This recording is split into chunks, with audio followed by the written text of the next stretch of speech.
Empezamos a grabar. ¿Me se ve bien? Perfecto. Oye. ¿Arrancás vos? Dale. Pasame a la próxima. Buenísimo, no hay problema, María. Estamos grabando la clase. Si los que tengan problema no pasa nada, que después le pasamos el archivo y listo. Primero que nada, chicos, vamos a empezar con un poco de generalidades para introducir todo lo que es inmunidad en mucosas, que es más o menos lo que sale al principio del video. Me gustaría que me digan, primero y principal, eh, qué es lo más importante que va a resguardar, en este caso, que va a ser la primera barrera en inmunidad en mucosas. El moco no. Más grande. El epitelio, Perfecto. ¿Qué con respecto al epitelio? los enterocitos, Perfecto. El epitelio va a ser la primera barrera. Está muy bien dicho eso. Queda más completo la continuidad de la barrera epitelial. ¿Ok? ¿Qué característica tiene el epitelio que está asociado a mucosa, más que nada el tracto digestivo, que es lo que vamos a ver hoy? Puede ser simple o estratificado. Tiene propiedades, uniones. Perfecto. ¿Cuáles son estas uniones que son las que van a ayudar a mantener la continuidad de este epitelio? Uniones estrechas, adherens y desmoson. Perfecto. ¿Alguno me quiere decir cuáles son las uniones estrechas? ¿Qué moléculas participan? ocludinas y claudinas, Perfecto. ¿Y en la unión adherente? ecadirinas, Perfecto. ¿Y en los desmosomas? desmogleina y desmocolina. Perfecto. Ahora, como dice ahí en rosita, el epitelio asociado al tubo digestivo tiene una, Igual ese es de todas las mucosas, va- respiratoria y genitourinaria también. en todos los casos va a sumar esa superficie, así que se imaginarán la importancia de mantener la continuidad de este epitelio, chicos. Eh, ¿Cuándo se imaginan que va a estar vulnerado estas uniones entre las células epiteliales? Ante la presencia de antígenos, Eh, eh, En la cuando inflamación. se liberan, ¿Cómo, Francisco? En la inflamación, Perfecto, ¿por qué? porque los estímulos de la respuesta antibacteriana antiviral buscarían reclutar más células y por tanto afectarían las uniones adherentes. Perfecto. Hay dos citoquinas muy importantes que ayudan a disminuir las uniones intercelulares. ¿Cuáles son? TNF-alfa y interferón gamma. Perfecto. Estas dos citoquinas son las que ayudan más que nada el aumento de la permeabilidad estas uniones entre las células se vuelvan más lábiles. ¿Ok? Esto, como dijeron, no pasa siempre. Pasa más que nada en procesos inflamatorios. ¿Nosotros queremos que haya procesos inflamatorios todo el tiempo en el tubo digestivo? No. no, Perfecto. No, Entonces, Pero, perdón, hago una pregunta. ¿Por qué no?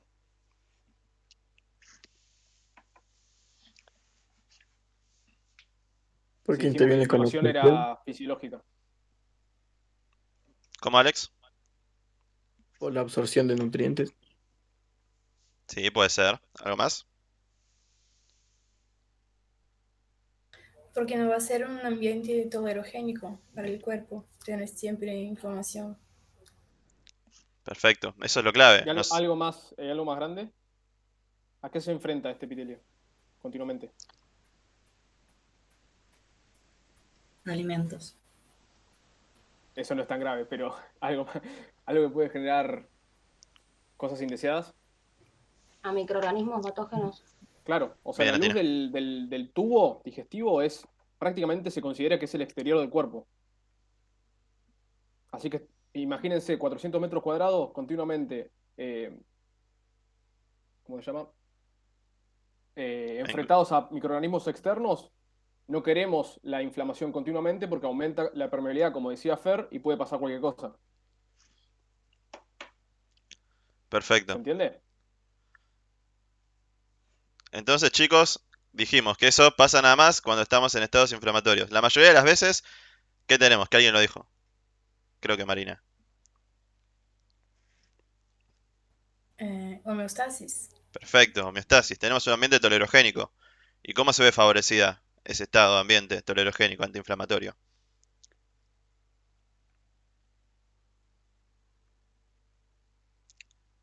La secreción de interleuquina 10, TGF-beta.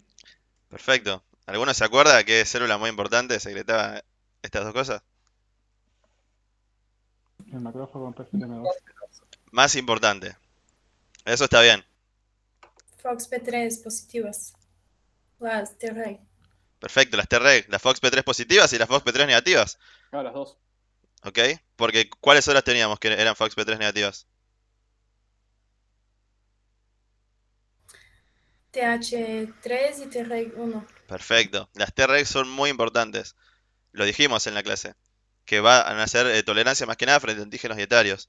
Esto es lo que permite eh, que tengamos este ambiente tolerogénico, antiinflamatorio, entre comillas, ¿ok? Perfecto. Hablando, ya dejamos de lado la barrera epitelial.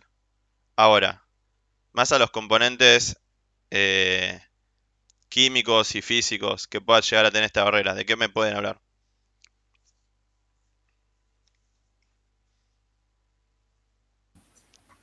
Péptidos antimicrobianos. Perfecto, Giovanna. ¿Qué van a hacer los péptidos antimicrobianos? Son como enzimas, como por ejemplo la lisozima, lactoferrina. Perfecto. ¿Sabés qué hace? ¿Alguno sabe qué hace la lactoferrina? Secuestra el hierro y le baja la disponibilidad. Perfecto. Cuando cursen micro, van a ver que algunas bacterias aman el hierro, necesitan el hierro. Es más, tienen sistemas de quelación de hierro que les permite obtener el ion férrico. Entonces, acá la lactoferrina ayuda a secuestrar el hierro. Después me dijeron lisozima, eso está perfecto. Y hay también otros péptidos antimicrobianos, que nosotros no le vamos a preguntar en el nombre, con que nos digan péptidos antimicrobianos ya es suficiente, pero hay dos más. ¿Alguno sabe cuáles son? ¿Lo leyó? ¿Lo anotó?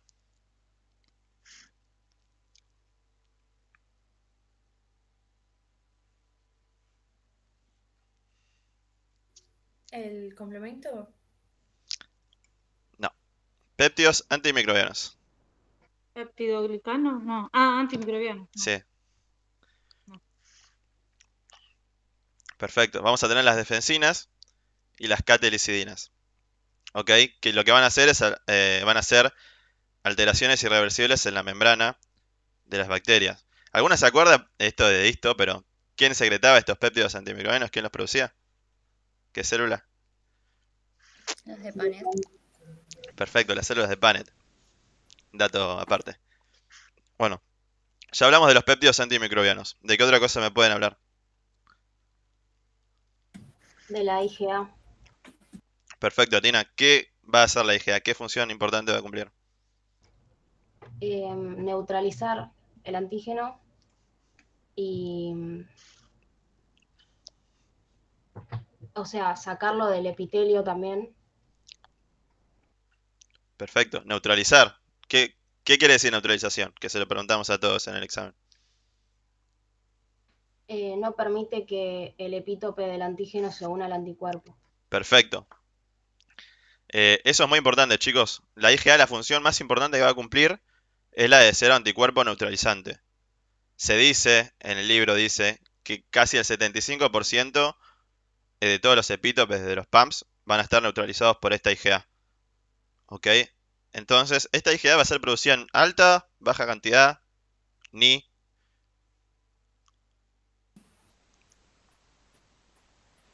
Alta. Es la que más se secreta. Perfecto. ¿Alguna persona que me diga qué linfocitos van a producir IgA? B1 y, y B2. Perfecto. Acá, chicos, tienen que tener en cuenta con la IgA cómo es el paso a través del epitelio, ¿ok? Después, más adelante, le mostramos una diapositiva donde se va a explicar mejor, pero bueno, como que ya vayan teniendo en cuenta que esto lo tienen que saber, ¿ok? ¿Y cómo va a estar la IgA en las secreciones? En dímeros.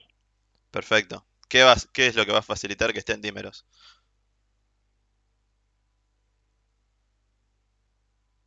El péptido J. Muy bien, Jessy. Perfecto. Entonces ya hablamos de IgA. Hablamos de péptidos antimicrobianos. ¿Otra cosa más? Les hago una pregunta, chicos. Con respecto a lo que es la IgA, ¿ustedes piensan que va a desencadenar lo que es una respuesta inflamatoria o no? No. No, al revés. Inhibe la IgG y IgM. Perfecto. ¿Por qué? Excelente, chicos. ¿Cómo lo inhibe? ¿Qué está inhibiendo también? Algo que nos cansamos de ver en las primeras clases. Está asociado a esto que no va a generar una respuesta inflamatoria. El complemento. Perfecto. Perfecto. Eso tema lo importante, chicos, lo que les dijo Fer de la importancia de la actividad neutralizante y además entender el por qué no se desencadena lo que es una respuesta inflamatoria a nivel conceptual. Fi- Esa parte de inhibir la IgG y la IgM no la entendí. Sí, eso es porque lo dijo Giovanna, pero vos fíjate que al neutralizar los PAMPs va a impedir que la IgG y que la IgM se reconozcan estos PAMPs. Entonces es como indirectamente inhibe la activación del complemento, porque ¿cuál era la función de la IgG y de la IgM? Activar el complemento ¿Por qué vía? por la clásica. Perfecto. Entonces fíjate que es como indirecto que hace este mecanismo. ¿Ok? Claro, o sea, actúa como un competidor, si le querés poner, en Sí. el ambiente, le saca todos los pumps al resto de inmunoglobulinas, entonces no se pueden unir. Ah, ahí está. Eso. Perfecto. ¿Quedó claro eso, chicos?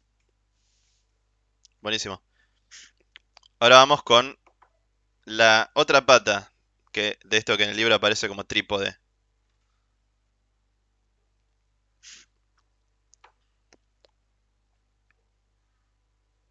La mucina. Perfecto, María. ¿Qué me puedes decir de la mucina? Está en la zona apical de las células epiteliales y no permite que se unan los antígenos al epitelio. Forma Eh, parte del moco. perfecto, forma parte del moco. ¿Ok? La mucina es una glicoproteína de alto peso molecular que está embebida en ese moco. Y como dijo María, va como a hacer una barrera entre la luz y el epitelio. Acá fíjense que tenemos dos capas de moco, ¿ok? Una capa externa que va a estar ricamente poblada con bacterias y una capa interna que no va a estar tan ricamente poblada con bacterias. Entonces, este moco además, ¿qué otra característica tiene? ¿Y qué célula lo produce también? Ya que estamos con esto. Las células de Goblet. Perfecto, ¿con qué nombre lo vieron en esto? Porque con ese nombre no lo vieron. Caliciformes. Perfecto, las células caliciformes. Bueno, vamos ahora a las características del moco. ¿Qué me pueden decir?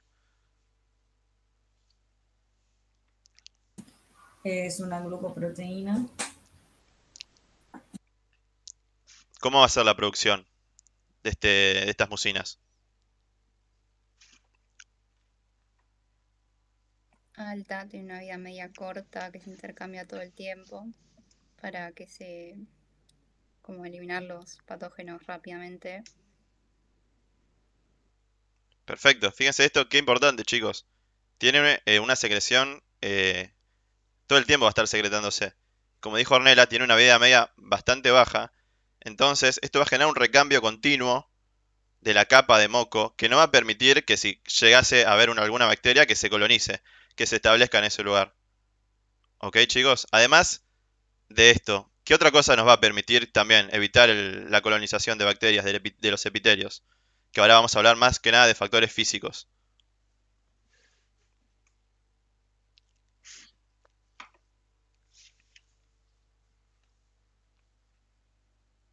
La respuesta es de fisio.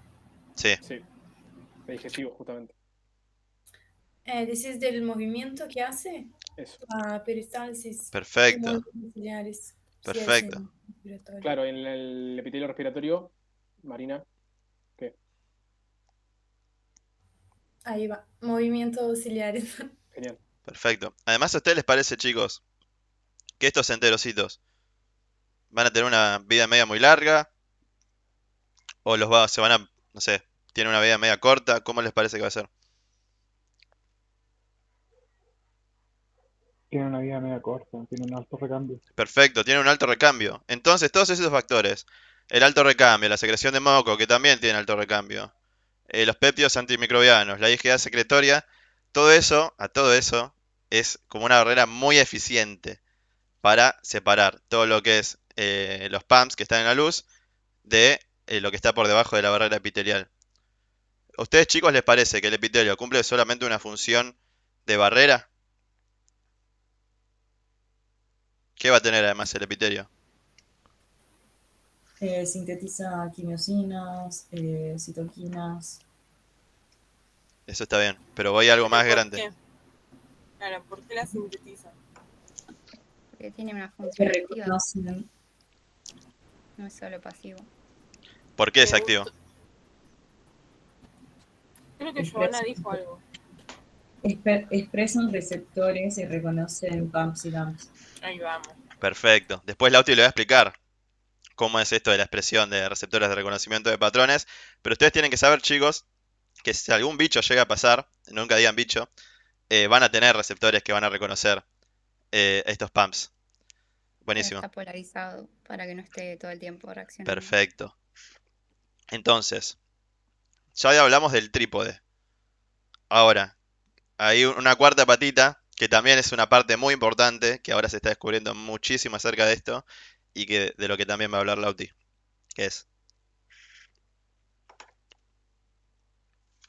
La flora comensal. Perfecto, María. ¿Algún rasgo importante que me quieran decir de la flora? Uno o dos, que después lo van a desarrollar mejor.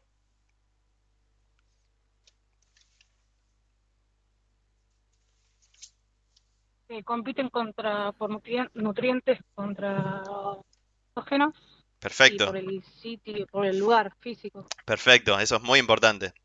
Como dije, después lo vamos a desarrollar mejor, pero me encantó lo que dijiste, María. De acá quedó algo que no Yo haya quería quedado. decir algo como dato. Dale. Hablamos de los movimientos ciliares y la producción de moco. En el epitelio respiratorio, las toxinas del humo del tabaco inhiben directamente eso. Así que piensen la cantidad de infecciones que se pueden generar en ese ambiente. No tenemos ni movimientos ciliares ni producción de moco.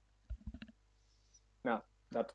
Perfecto. Sí, eso lo van a ver muy bien en Pato, cuando vean todo lo que es tabaquismo. También hay muchas enfermedades ocupacionales, las neumoconiosis, que también muchas de ellas inhiben el barrido ciliar y por eso llevan a todos los problemas que después seguimos teniendo. Te diría que no es dato. Es algo que tienen que ir sabiendo desde ahora. Porque después, cuando vean cosas en semio interna, le van a encontrar todo el sentido del mundo. De por qué un paciente tabaquista tiene factores de riesgo para 10 millones de cosas. Va de la mano de esto. Perfecto. Bueno, ¿seguimos? ¿Pasó? Dale. Ahora, chicos, vamos a ver un poquito cómo es la organización de todo este sistema de la inmunidad en las mucosas. ¿Alguno me puede contar algo? ¿Cómo es que se divide? ¿Cómo se agrupa?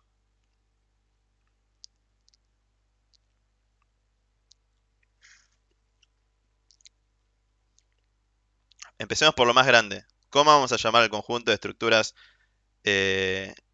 linfoides que vamos a ver a lo largo de todas las mucosas?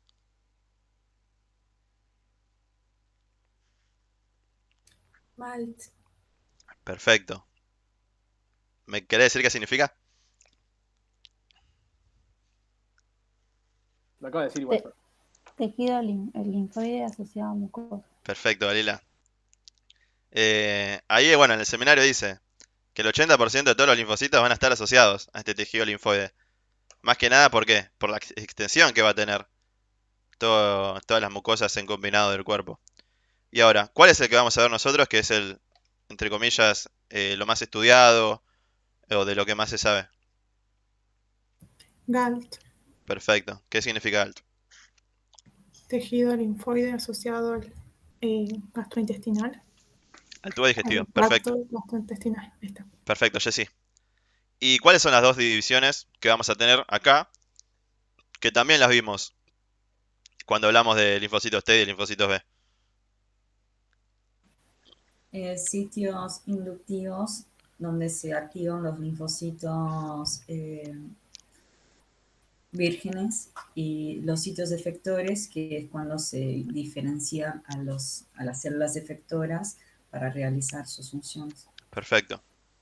Como muy bien dijo Giovanna, los sitios inductivos van a ser aquellos donde hay activación y expansión de linfocitos T y linfocitos B vírgenes, ¿ok? Y después los sitios efectores también van a ser aquellos lugares donde se reclutan estos linfocitos efectores, ¿ok? Entonces, ¿qué ejemplos de sitios inductivos conocen?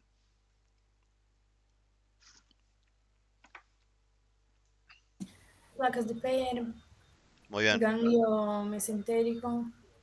Apéndice. Apéndice también. No se olviden del apéndice que está ahí. Y le falta uno. Que otra persona me lo diga. Hasta amígdalas en adenoides. No iba por ahí. Estamos en el. Claro. Trato digestivo. Claro, eso. Los folículos libres. Perfecto. Folículos linfoides aislados. No se los olviden tampoco. Muy bien, María. Perfecto. Estos son ejemplos de sitios inductivos. Ahora vamos a ir a los sitios efectores. ¿Qué ejemplos dieron? ¿En el seminario o en el libro? Lámina propia. Bien, Atina. ¿Alguno más? Epitelio. Perfecto. Epitelio y lámina propia. Esos son los dos sitios efectores.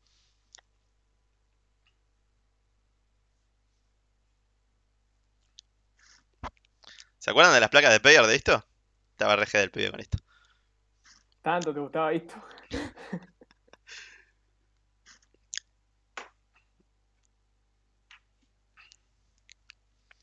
Perfecto, chicos. ¿Alguna duda con esto?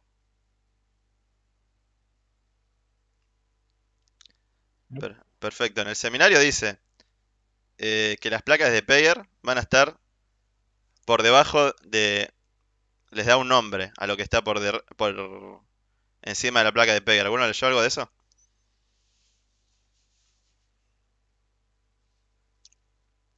El FAE Perfecto. ¿Quién habló? Caterina, ¿qué es el FAE? es el epitelio asociado al folículo. Perfecto. ¿Y qué más me puedes decir?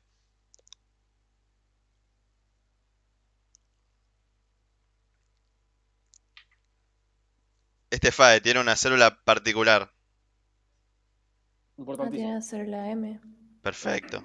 Ahora con Guido van a desarrollar un poquito más que nada todo lo que es. Va por ese lado. Cuando quieras. Bueno, sí, pasa nomás. Bueno, entonces ya estamos ubicados un poquito en el contexto en donde va a estar operando esta inmunidad de mucosas, los sitios inductivos, los sitios efectores. Entonces, teniendo en cuenta todo lo que vimos, nosotros tenemos, por ejemplo, lo que es el ingreso, ¿sí? De lo que es el antígeno en cuestión, antígeno X, pero tenemos que tener en cuenta cómo va a ingresar, ¿sí? Y hay diferentes mecanismos, diferentes vías de entrada.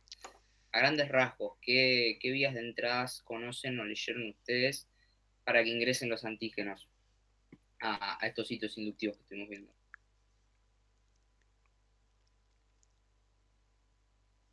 Son tres, hay uno que es clave y los otros dos... La vía M, que es la principal, después a través de las células epiteliales por vía transcelular o paracelular y por las prolongaciones de las células dendríticas que llegan a la luz. Perfecto, bien. Entonces, vayamos una por una y entendamos cuál va a ser más beneficiosa o rápida o eficaz, ¿sí? Porque eso es lo importante acá, conocer y entender cuáles van a ser quizás las más eficaces para lo que es la presentación y el reconocimiento antigénico. La vía por la cual los antígenos ingresan a través de los enterocitos, ¿qué me pueden decir de esa? ¿Es rápida, es eficaz? ¿Conviene, no conviene? ¿Cuáles son las características?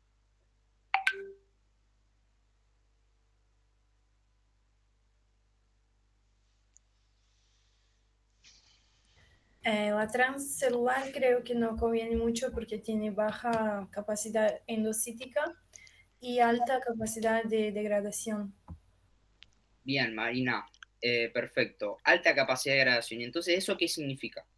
O sea, está bien, tenemos las características, pero ¿eso qué significa? ¿Que nos va a convenir lo que es la entrada del antígeno por lo que es el enterocito? ¿Si hay una modificación del antígeno? No. Bien, perfecto. Bien, cuando estudien lo que son las vías de ingresos, es importante que entiendan esto, ¿sí? Más que nada, la modificación que va a sufrir lo que es el antígeno en cuestión, ¿sí? Y que va a ser más rápido o eficaz en este contexto, ¿sí? Y lo de las células dendríticas, ¿cómo se generan? ¿Cómo se da lo que es la captura del antígeno? Que es algo que es característico de lo que son las células dendríticas, que ya estuvimos viendo. Expresan ocludina y claudina en sus prolongaciones y de esa forma forman uniones transitorias para no estar rompiendo el epitelio y mantienen la permeabilidad o la integridad. Perfecto. Y con esas prolongaciones generan lo que es la captura. Excelente, Ornella. Bien.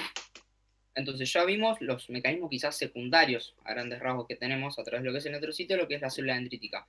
Nosotros se los vamos a preguntar esto, tienen que nombrarlos y entender cómo se da la captura antigénica por estos procesos. Pero obviamente el más importante, sí, son las células M. ¿Me dejas hacer una pregunta, Guido, antes de arrancar con la célula M? ¿Cuándo se les ocurre que la vía paracelular puede cobrar más relevancia? En infecciones. ¿Por qué? ¿Por qué? Porque se aumenta la permeabilidad por las uniones que se da por toda la sopa inflamatoria. Lo que vimos al principio. Perfecto. En un proceso infeccioso vamos a tener liberación de citoquinas proinflamatorias que, como dijimos, van a ser una amenaza para mantener la integridad de la barrera epitelial. Entonces, en esas situaciones, ahí pasaría a cobrar un poquito más de importancia todo lo que es la vía paracelular. Piensa en infecciones crónicas que tiene la vía paracelular totalmente abierta para que pase cualquier cosa. Básicamente. ¿Puedo hacer otra pregunta? Dale. Que la estaba guardando. Si ustedes fueran un patógeno, ¿cuál de las vías prefieren?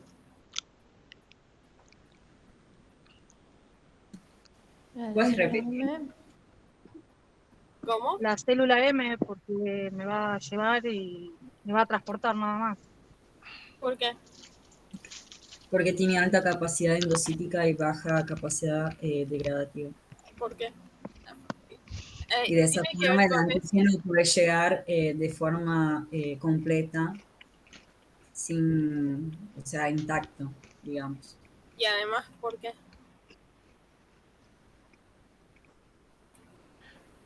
Yo no sé si me iría por la célula M porque está rodeada de todos los linfocitos B y T. Sería como meterse a la boca del lobo. Claro, pero vos no sabés qué hay del otro lado. No sabes qué hay del otro lado. O sea, vos siendo el antígeno estás en la luz y estás viendo solo la célula M. De otro lado no. Eso por tener escaso glucocálix también, ¿no? Claro. ¿Y qué más? ¿Y qué otra cosa no tiene? Inmunoglobulina A. ¿Por qué no tiene IgA? Porque no tiene receptores para eso. Pero, y de esa forma ¿por qué no las tiene? Porque así tiene más chances de estar en contacto con el antígeno. Porque no está ¿Por qué si no? Y porque la IgA va a opsonizar a esos antígenos y... No es la palabra opsonizar, pero va por ahí. Neutralizar.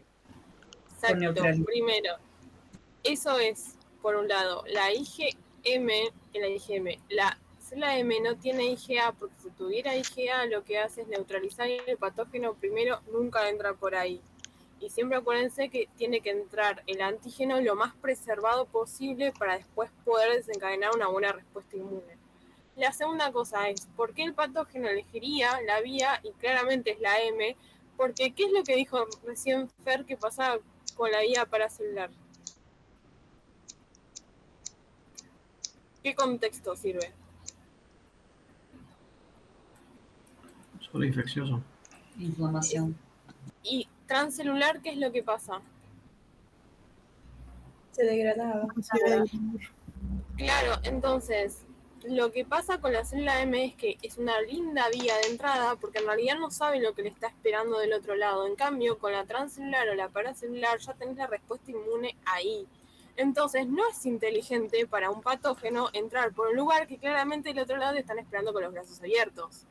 Lo que pasa es que la M, con todas estas características que ustedes ahora van a hablar con Guido, lo que hace como una especie de gran simulador. Es como, sí, vení, te espero acá, pasá tranquilamente, porque nadie sabe que del otro lado hay un montón de otras cosas, un montón de otras estrategias para que ese antígeno finalmente llegue a despertar una respuesta inmune. Entonces, siempre piénsenlo por eso. Lo de la IgA es perfecto, no tiene receptores porque si yo neutralizo, nunca entra el antígeno.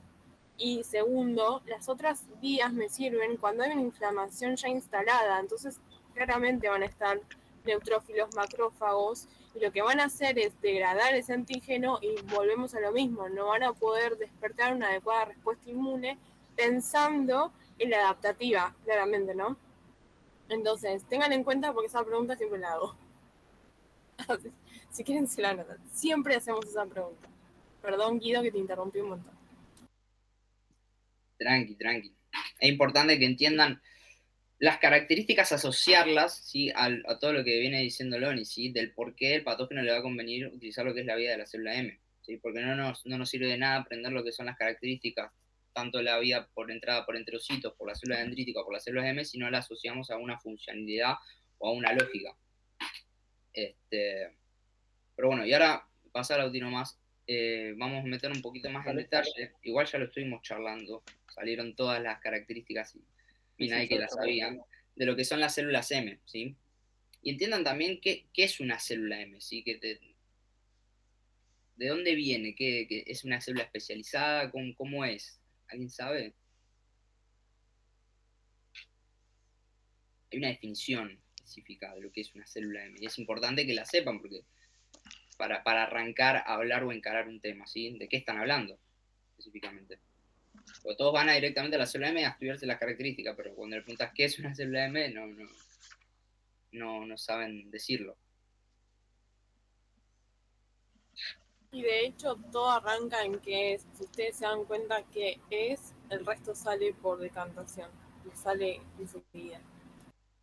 Fíjense que el gráfico está bastante piola, chicos. O sea, nosotros tenemos epitelio, y de la nada tenemos lo que es la célula M, ¿sí? Que se encuentra en esa región. Para mí es una célula epitelial, pero modificada. Bien. La palabra más linda quedaría que es una célula epitelial especializada. En este caso, especializada en lo que es la traslocación, ¿sí? De los antígenos, por todas estas características que estuvimos mencionando, ¿sí? Ahora bien, las características ya las charlamos. Ahora, ¿de qué manera se generan lo que es la captura antigénica? ¿Mediante qué procesos se da esa traslocación?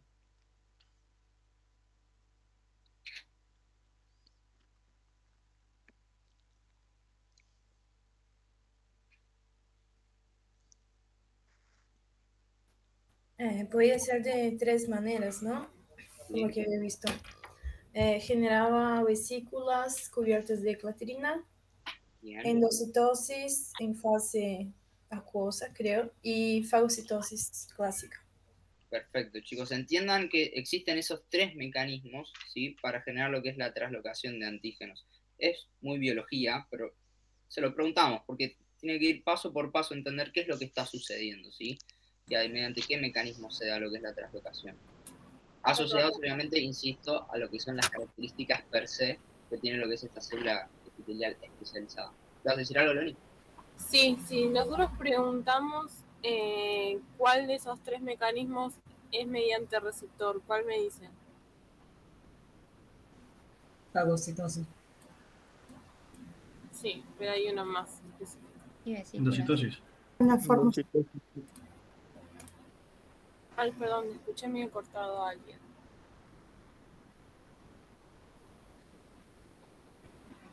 Endocitosis con clatrina, esa es la que es. Es mediada por receptor, porque justamente tiene la clatrina para que pueda ser reconocida. Entonces nosotros les preguntamos mecanismos tienen que, está bien, son 3, pero a su vez lo pueden dividir en mediados por receptor y no mediados por receptor. Y eso va a estar más prolijo al decirlo. Y no se olviden, porque a veces lo preguntan o les mezclan si tal mecanismo tiene o no un receptor de por medio. Es importante. Bien, chicos, hasta acá estamos, ¿sí? ¿Alguna duda? Bien, sigamos el caminito. En inmuno es mucho también seguir el caminito de muchos procesos. Entonces ya tenemos lo que es la traslocación del antígeno. ¿Mm? Y acá se pueden guiar un poquito con el gráfico. ¿Qué pasa ahora? ¿Cómo sigue la cosa?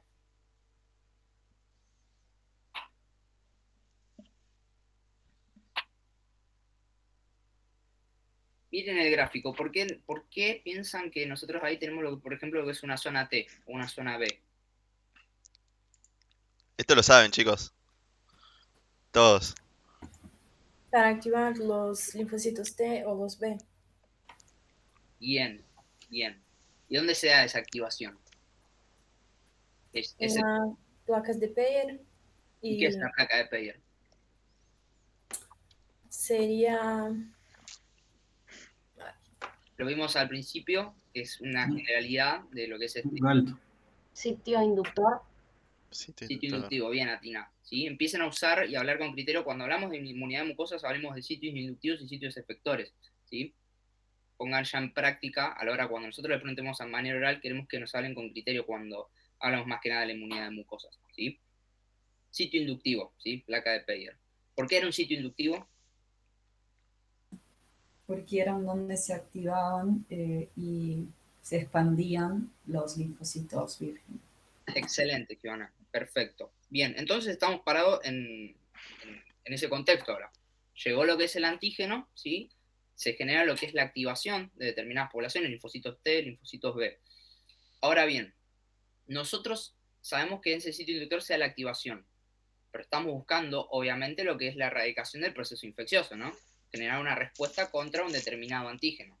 Bien, entonces, no sé si ustedes habrán leído, ¿sí? Que tienen que pasar determinadas cuestiones para que desde ese sitio inductivo a las poblaciones a las cuales yo activé vayan a lo que es el sitio efector, ¿sí? A erradicar lo que es el proceso infeccioso. ¿Tienen idea de lo que estoy hablando, de qué es lo que ocurre, cuál es el patrón de moléculas que empiezan a expresarse para llegar a lo que es el sitio efector? Los escucho. Si querés, Lau, pasala de a poco.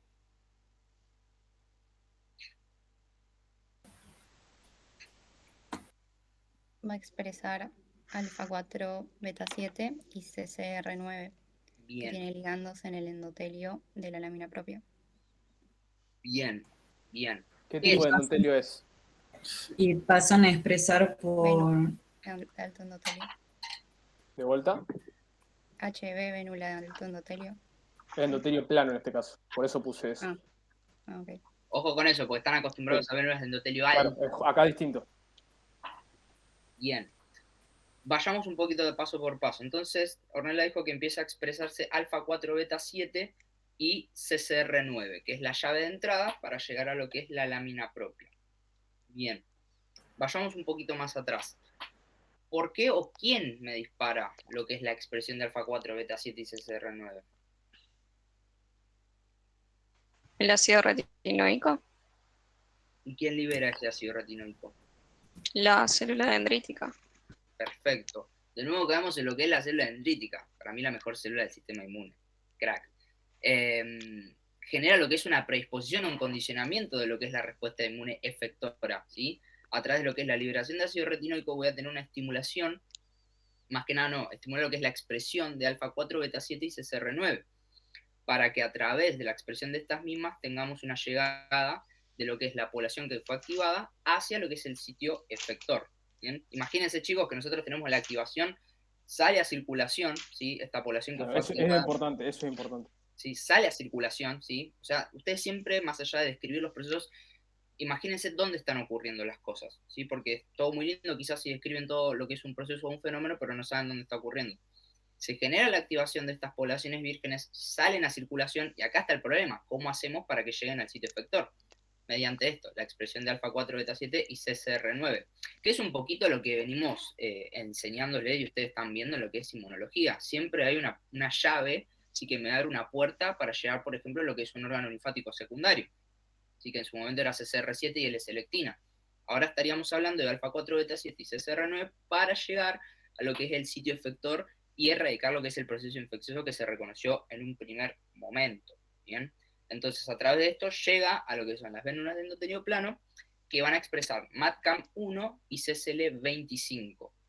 Ahora, les pregunto, ¿cuál, en orden cronológico, es la primera interacción? Y es indispensable que se dé esta interacción para que se dé, obviamente, la llegada de lo que es la población de linfocitos T, por ejemplo, en este caso. El paso limitante sería que CCR9 interactúe con CCL25 para que cambie la afinidad de la integrina alfa 4 beta 7 y ahí puede interactuar con MADCAM1. Excelente. Pregunta, MADCAM1, ¿a qué molécula o qué familia de moléculas de adhesión pertenece? Adhesinas. O sea, sí son adhesinas. ¿A qué familia? Claro, ¿qué Cialomocina. familia? ¿Cómo? Cialomocina. No. Superfamilia. Fíjense con quién está interactuando. Superfamilia, La ¿no? superfamilia de las inmunoglobulinas. Claro, exactamente. Fíjense que alfa 4 beta 7 es una integrina y dijimos cuando vimos extravasación que las integrinas interactuaban con la superfamilia de las inmunoglobulinas. ¿Se acuerdan? Una cosita más. ¿Qué es, chicos, CCL25? Una quimiosina, Perfecto. ¿Cómo cuál? como CCL19, 21. Una antes, por favor, que Una la nombren antes, todos. que la vimos en extravasación y que les costó a todos. Quimiosina por excelencia. Interleuquina 8. Bien, Dalila. Bien, Dalila. Perfecto. Entonces, CCL25, CCL19, CCL21, interleuquina 8, todas quimiosinas. Bien. Inclusive, bueno, cuando hablamos de CCR9, sí hablamos de receptores de quimiosinas, ¿sí? Para que un poquito se lo acuerden a la hora de relacionarlo. Tenemos quimiosinas y receptores de quimiosinas que van a generar esa quimioatracción y migración específica de determinadas poblaciones. Entonces, Loni, sí. No, perdón, lo que yo iba a agregar es que justamente todo esto se conoce como patrón de homing. Entonces, siempre que uno le pregunte en el examen o lo lean en los choice, todo esto que está explicando Guido es lo que ustedes tienen que charlar. Y se conoce como patrón de homing. Y lo van a encontrar así, capaz en el texto o en los choice y las cosas. Para que acuérdense sepan siempre que hacemos referencia a esto. de hablar con propiedad eso de primero va a un sitio inductor, se diferencia, se activa, vuelve, va a la circulación y después va al sitio efector. Para saber de qué estamos hablando, como dice Guido. Sí, y este es un fenómeno, como decía Loni, que pasa en muchas regiones, ¿sí? El fenómeno de homing, y la que siempre me va a, de cierta manera, condicionar en muchos casos cuál va a ser el patrón de homing, va a ser la célula dendrítica, siempre. La célula dendrítica es todo. Y una propiedad de la célula dendrítica es que en esta región la célula dendrítica de las mucosas van a tener la enzima que creo que es retinol deshidrogenasa, algo de eso, que por eso tiene la capacidad de generar ácido retinoico y generar este patrón de homing en las mucosas. Sí, de hecho la piel es la vitamina. Vitamina D. Sí. Esto que dijo Guido es sumamente importante, esto de la dendrítica y que es la que direcciona el patrón hacia dónde, es básicamente la respuesta a lo que viene. Así como nosotros le decíamos, bueno, ¿cómo es que se inducen los perfiles? Acá es, bueno, ¿cómo es que se induce, de cierta manera, que lleguen a la mucosa? Y siempre es arrancando la dendrítica. Entonces, no se olviden, porque si no hay ácido retinoico, todo esto que acabamos de charlar no sucede, porque no hay quien le imprima ese patrón de homing, entonces nadie va a llegar. Entonces, parece como un datito al pasar, pero lo que dijo Guido es la clave. Por favor, no se lo olviden, porque todo el mundo se lo olvida de mencionar. Y sin esto no existe todo lo que charlaron recién y todo lo que se va a seguir charlando. En este TP La célula dendrítica es la clave. Va a definir todo. Exactamente, chicos. Y otra cosita más que después lo vamos a ver más adelante, creo que lo que habla un poquito Lauti de eso, es que va a haber poblaciones como por ejemplo linfocitos TCD8, ¿sí? Que se van a activar en un sitio inductivo y en vez de expresar lo que es alfa 4 beta 7, van a expresar alfa 4 alfa E beta 7. Alfa E beta 7, ¿sí? Perdón, me confundí. Alfa E beta 7, y eso le va a permitir tener la llave de entrada, ¿sí? Para hacer una célula residente de los epitelios, ¿sí? Después vamos a ver la importancia, ¿sí? Pero también nace acá todo lo que es la expresión de esa llave de entrada, ¿sí? Pero bueno, chicos, hasta acá se entendió, ¿sí? Cómo se da el fenómeno de homing y cómo arrancamos desde un principio en una célula M, ¿sí? La traslocación del antígeno, y después, obviamente, la activación de determinadas poblaciones linfocitarias. ¿Se entendió? Consultar el TSLP, ¿cuál era la función acá en esta parte? El Ahora, TSLP. sí, o sea, dale. Dale. No, sí, lo tengo. El TSLP en sí va a determinar muchísimas cosas que van a generar en sí, como regla general, un ambiente tolerogénico, básicamente. Pero después lo vamos a ver bien. Pero en este punto lo más importante es lo del ácido retinoico. Inducía la expresión de la enzima, Ralph. Sí. Perfecto. Sí. Por eso cuando hablamos del TH2, ustedes decían la inducción IL4 y creo que uno de los chicos fue como, no se lo olviden, por favor, no se lo olviden. Bueno, es porque en este seminario tiene toda la importancia. Y es más importante el TSLP que la IL4. La pregunta acá me mareó un poquito. ¿El TSLP inhibe o, digamos, porque, viste, cuando hablamos de la célula dendrítica tolerogénica, o sea, el TSLP no estaría ayudando a este perfil? Exactamente. Claro. Después creo que Es la clave de todo esto. El TSLP va a determinar el perfil de dendritis heterogénica que va a ir al sitio inductor y aplicar determinados perfiles a los linfocitos T. Claro, el tema es así. Todo arranca por la célula del epitelio, lo que hace es estimular que se produzca TSLP. TSLP lo que hace es estimular a que se produzca el RALF. RALF lo que hace es estimular a la célula dendrítica que produzca ácido retinoico. El ácido retinoico hace el patrón de homing. Ese es el caminito. Bien, chicos, ¿alguna duda más de esto? O seguimos la uno más. Entonces. Perdón, la pregunta medio rara, ¿no? O sea que esto nada más es como una vía paralela de todo lo que veníamos viendo anteriormente, porque lo que está diciendo es el linfocito T o B efector va a depender de otras citoquinas, pero esta parte sí va a depender exclusivamente de lo que la célula dendrítica vio en el entorno del pero, digamos, acá te pone como linfocito T o B efector genérico, o sea, ese linfocito T puede ser CD4, TH1, TH2, o sea, no importa, pero todos van a tener el alfa 4 beta 7 si se vio en contacto con el ácido retinoico. Claro. Ese es el patrón o sea, de además homing. del imprinting del perfil, va a tener el imprinting de homing a la mucosa. Son dos fenómenos distintos. La plasticidad que nosotros vimos del linfocito TCD4 en su momento es otra cosa, que obviamente ayuda a los fenómenos que estamos viendo, que lo que es el homing, que es lo que estamos explicando acá. Porque esto ustedes no lo vieron todavía. Acá quizás nosotros le hablábamos que determinadas poblaciones se asentaban en determinados tejidos por la expresión de determinadas quimiosinas, de determinadas receptores para quimiosinas, pero bueno, el patrón de homing per se, todo completito, no lo hemos visto y pasa por esta cuestión, es la célula dendrítica generando lo que es la liberación de ácido retinoico. Claro, además en el seminario explica el patrón este de homing para el caso del tubo digestivo con ácido retinoico, pero además da un ejemplo que la verdad no es tan importante, no viene al caso porque no lo vamos a ver, que es el de la piel, que en presencia en ese caso de vitamina D es lo que le imprime el patrón de homing a esos linfocitos.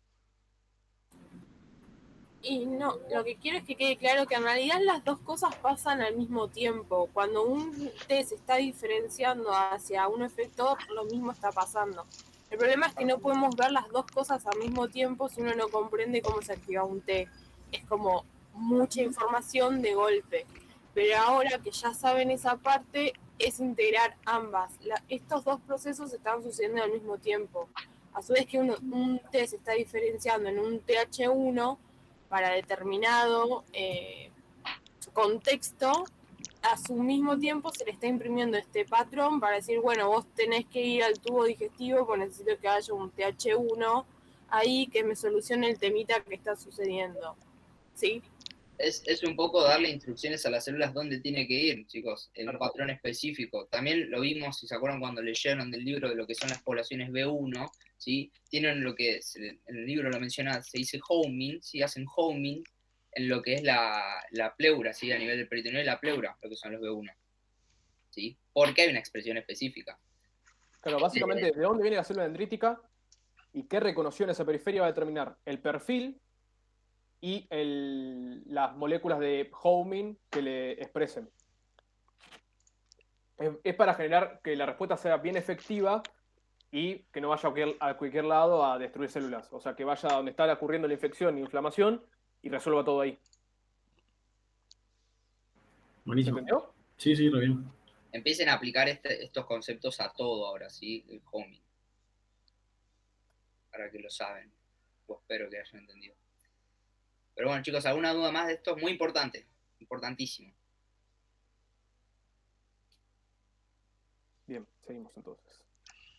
Bien, hablamos del homing en sí. Y nada, como para repasar, dentro, como dijimos recién, depende de lo que reconozca la célula dendrítica y el contexto también en donde esté la célula dendrítica, vamos a tener distintos perfiles que van a ser inducidos por esa célula dendrítica. Por ejemplo, el Treg, que en este caso son inducibles FOXP3 positivos, que van a secretar también moléculas antiinflamatorias, que también va a favorecer a todo lo que es el ambiente antiinflamatorio. Una célula muy importante ahora va a ser el perfil TH17, que se va a diferenciar por las moléculas que ya vimos. Y lo importante acá es lo que dice siempre Guido, la falsa interleuquina. ¿Qué función cumplía la falsa interleuquina?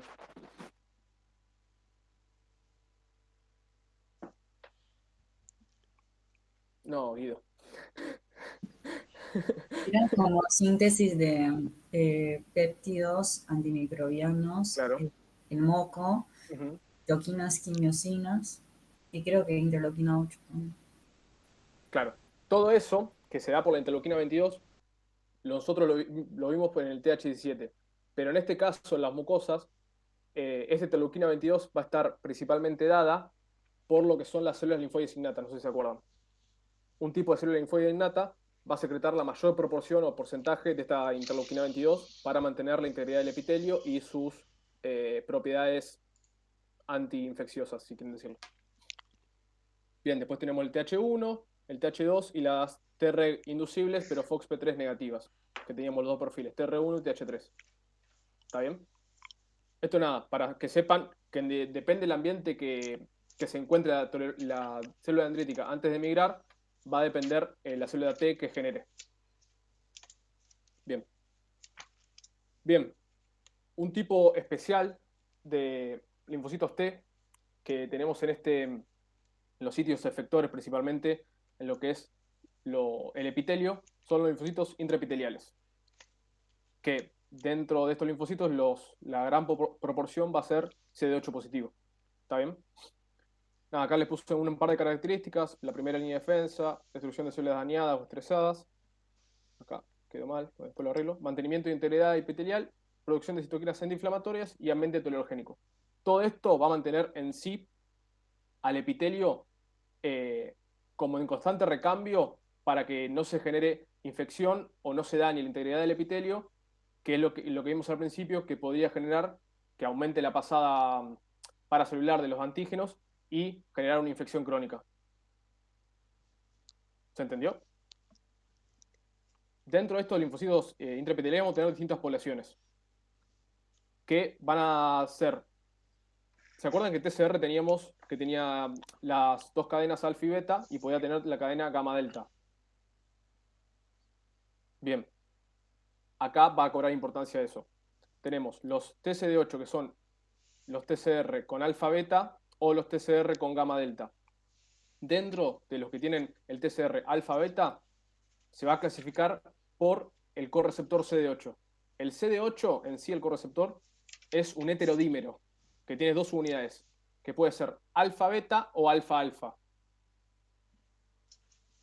Ahora, si el linfocito TCD8 intraepitelial tiene un TCR alfa-beta y un correceptor CD8 alfa-beta, va sobre un linfocito TCD8 citotóxico, convencional, el que vemos siempre. En cambio, si el linfocito TCD8 intraepitelial tiene un TCR alfa-beta, pero un correceptor alfa-alfa, su principal función es la de secretar citoquinas antiinflamatorias. Fíjense qué distinto. Principalmente TGF-beta, interleuquina 10. Y ahora, si pasamos al cambio de su unidad de TCR, tenemos el TCR gamma delta, y el más importante acá es el que tiene el CD8 alfa beta, que acá puse MIC A y MIC B, porque van a reconocer a estos ligandos mediante un receptor. ¿Cómo se llama el receptor? Por favor. NKG2D. Perfecto, excelente. NKG2D. Este tipo de linfocitos intraepiteliales va a tener este receptor, NKG2D, y va a reconocer MIC A y MIC B, que son las células dañadas o estresadas. ¿Está bien? ¿Podés repetir lo último que recién dijiste? Que las TCD8 con un TCR gamma delta y un correceptor alfa beta va a tener en su membrana el receptor NKG2D, que va a reconocer a MIC A y MIC B, que se expresan células dañadas o estresadas. Bien. Bien, ¿me siguieron con esto de las poblaciones? Sí. ¿Entendieron lo del correceptor alfa beta y alfa alfa? Genial. Después también hay otra población que es con un CD8 alfa alfa, pero la función no es importante y tampoco se sabe. ¿Y esta TCR gamma delta qué función tendría? Eso. Reconocer las células dañadas o estresadas y eliminarlas.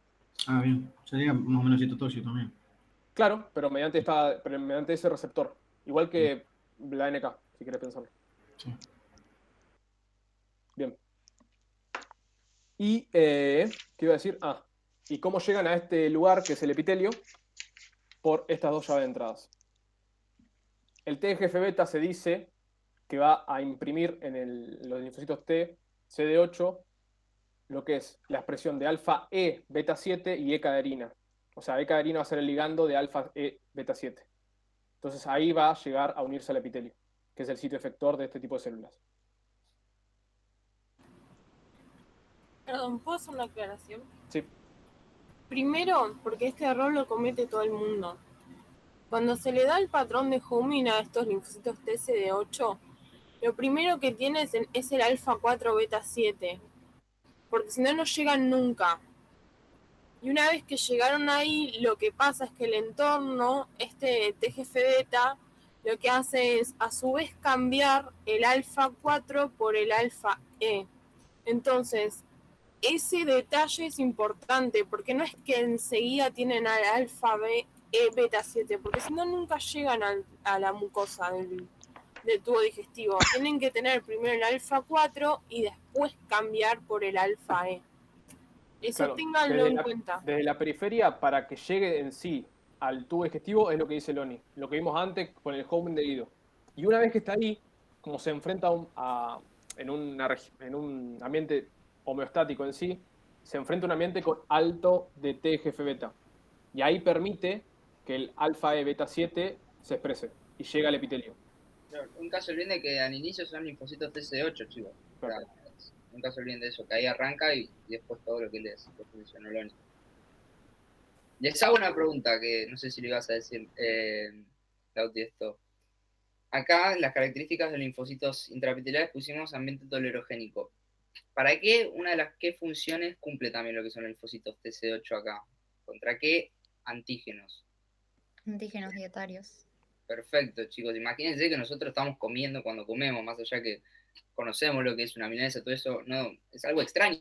Son antígenos, algo extraño. No sabe que es una milanesa. O sea, no sabe. Entonces, bueno, acá tenemos un rol muy importante de lo que son los linfocitos intraepiteliales, generar lo que es un ambiente tolerogénico.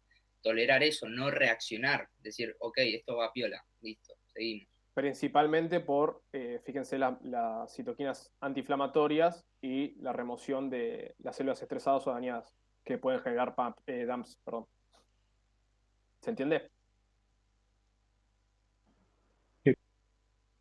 Estas, las alfa-beta, al ser convencionales, su potencia de citotoxicidad es tan alta que puede generar en sí daño en el tejido, pero las otras dos están como constantemente, como, no sé, como guardia de seguridad, fijándose si las células están bien y si están dañadas la eliminan y recambio. Y así va manteniendo la integridad del epitelio. ¿Se entiende? Sí. Genial. Además piensen que este tipo de población que tiene el correceptor CD8 alfa beta también secreta citoquinas interferón gamma y TNF alfa que genera el ambiente proinflamatorio, que aumenta la permeabilidad de la unión y todo eso. ¿Está bien? Genial. Bien. ¿Algo más que quieran agregar, Loni, Fer? 10 puntos. No, perfecto. ¿Quedó claro lo de las poblaciones? Yo me acuerdo que me lo preguntaron a mí en el parcial. ¿Quién te lo preguntó? Loni. Sí. Bien. Seguimos entonces. Bien, nada, esto lo que le decías.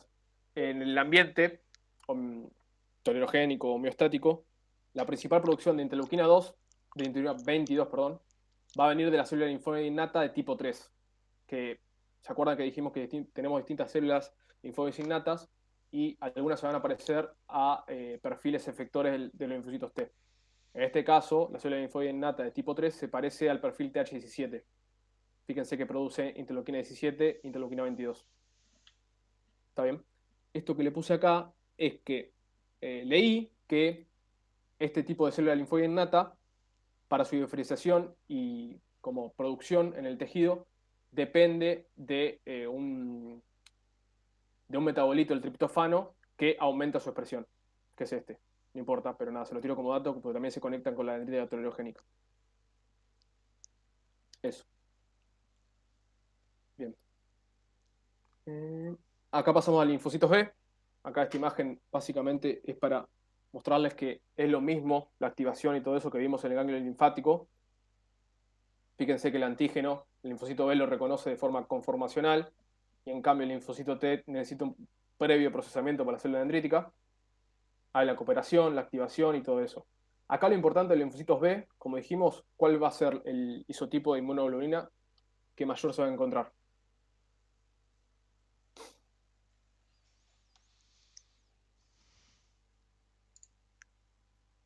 IgA. Perfecto, IgA. Entonces, IgA, para generar IgA necesitamos lo que es el cambio de isotipo. No sé si se acuerdan del switch de isotipo. El cambio de isotipo a IgA va a estar determinado principalmente por TGF-beta y óxido nítrico. Nada, principalmente Y TGF-beta. también el ácido retinoico. Sí, El ácido retinoico es el cofactor. Es el cofactor del TGF-beta, pero nada, principalmente esto. ¿Está bien? Y acuérdense, acá le puse de vuelta, que el ácido retinoico imprimía lo que es el homing a las células, que en este caso van a ser plasmoblastos, que después van a ser plasmocitos en el lugar donde se asienten. ¿Está bien? Y acá es lo mismo, o sea, se activa vía sanguínea y vuelve por estas moléculas a donde previamente se activó. Pero en este caso al sitio efector. Lámina propia empieza a secretar interleuquina, inmunoglobulina. Ay, tengo una consulta de Claro. esta célula dendrítica, la que está al lado derecho. Sí. Esta lo único que hace es como darle un ambiente, pero no la activa ni nada, ¿no? Claro, no. Esto está para expresar o representar que en el ambiente, principalmente, estas moléculas van a estar dadas por la célula dendrítica. Óxido nítrico, TGF-beta van a estar mediadas por la célula dendrítica. Eso. Y curiosamente, ¿cuál es? Fíjense. Esa dendrítica. Y ahí Yo le cierro. pensaría en la folicular, pero... No. ¿Qué secretaba la folicular?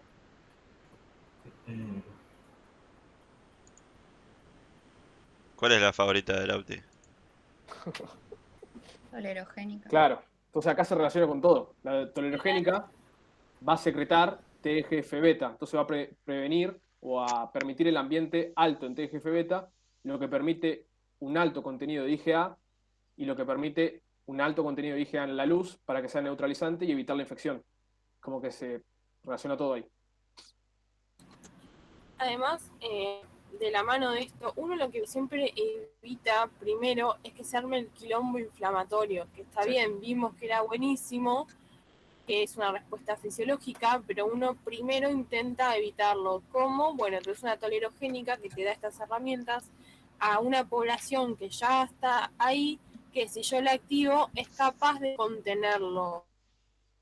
Bueno, no se contiene, es mucho más grande de lo que pasa, bueno, vamos por parte inflamatoria para reclutar otras cosas.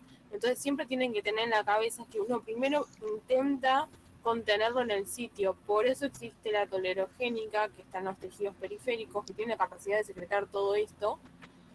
Y esto de los linfocitos B, quería agregar que pueden ser linfocitos B que están ahí, que tal vez ya secretaban IgA, o pueden ser linfocitos B de memoria, que cuando se activan, mañana lo vamos a repasar un poco, pero los linfocitos B de memoria lo que tienen es la capacidad o la posibilidad de volver a ser un centro germinal con todo el proceso que ustedes hablaron.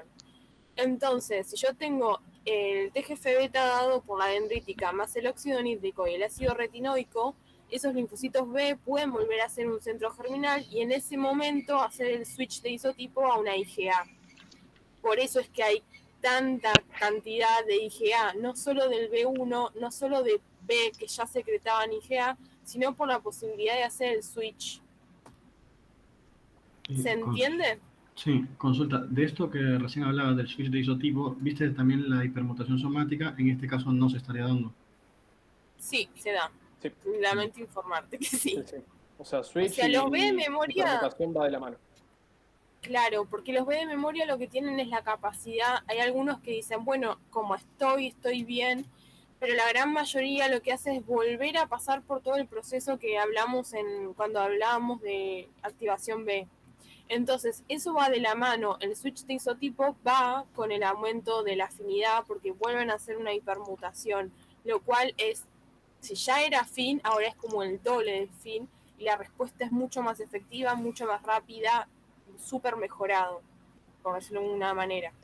Claro, no, te preguntaba, digamos, no sé si lo podríamos asimilar la placa de Becher al tipo de ganglio linfático que teníamos, digamos, esta especie de célula dendrítica es lo folicular. mismo. Exactamente lo mismo. ¿Cuáles ejemplos vimos de sitios inductivos?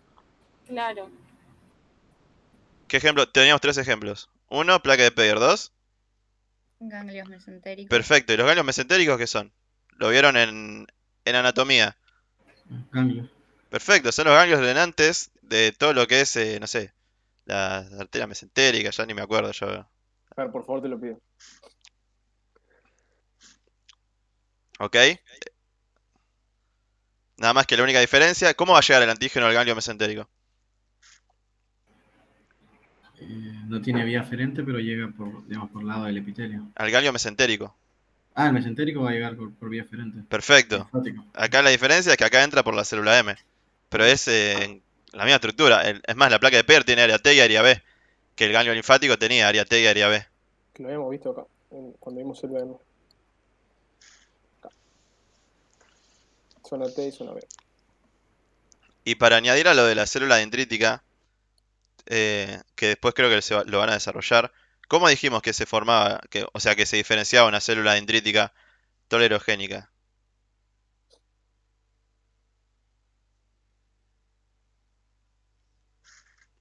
¿Cómo llega ese fenotipo? Sí. Claro. Cuando estaba en un ambiente que tenía bajas citoquinas inflamatorias y muchas citoquinas antiinflamatorias y también con ácido retinoico, creo. Perfecto, un ambiente tolerogénico. Sí. Ok, acá vamos a tener casi siempre, la mayoría de las veces, un ambiente tolerogénico porque no queremos para nada tener inflamación. Ambiente tolerogénico. Sí, no queremos inflamación todo el tiempo. Ok, y una de las características de este ambiente tolerogénico, por ejemplo, es que evita la maduración de las células dendríticas, favoreciendo que se diferencien hacia células dendríticas tolerogénicas. Nada más. ¿Pero claro? Después lo vamos a ir hablando igual de dendritas tolerogénicas. Bien, pasamos a esto. Bueno, y acá llegamos a, bueno, ya vimos activación B, migración, homing y producción de IgA principalmente en estas regiones. ¿Cómo llegaba a la luz la IgA?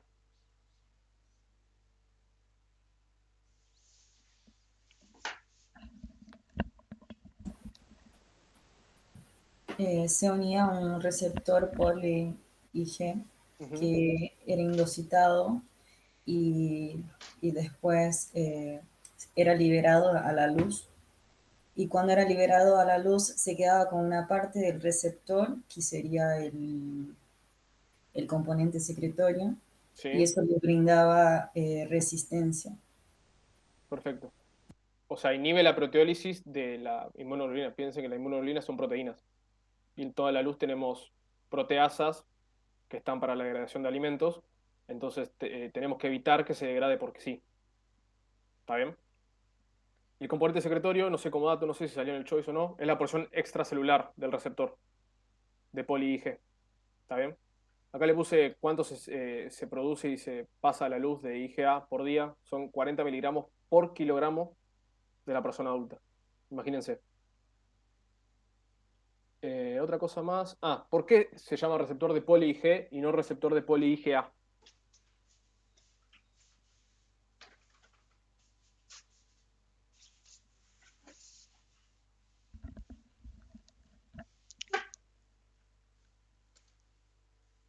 Hola.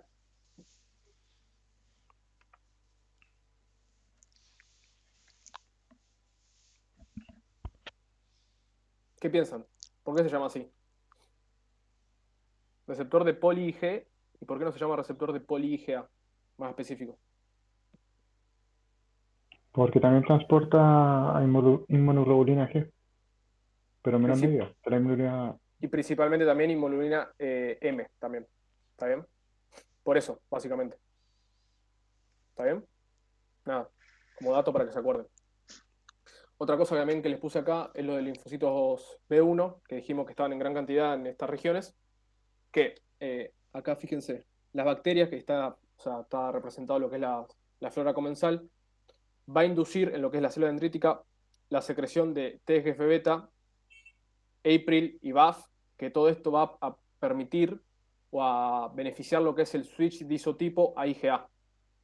Entonces fíjense cómo la flora comensal, de manera casi directa, va a permitir el switch de isotipo a un isotipo IgA y así aumentar la protección del epitelio. También las células epiteliales, mediante TSLP, aumentan la producción de April y las células dendríticas, también por óxido nítrico, aumenta la producción de April, que se une al receptor que se llama TACI y permite este switch de isotipo. ¿Quedó claro? Genial. Loni, Guido, Fer. Más claro imposible. No, perfecto. Bien. Ahora, si nosotros les preguntamos quién es el principal que genera anticuerpos IgA en la mucosa, ¿ustedes qué me responden?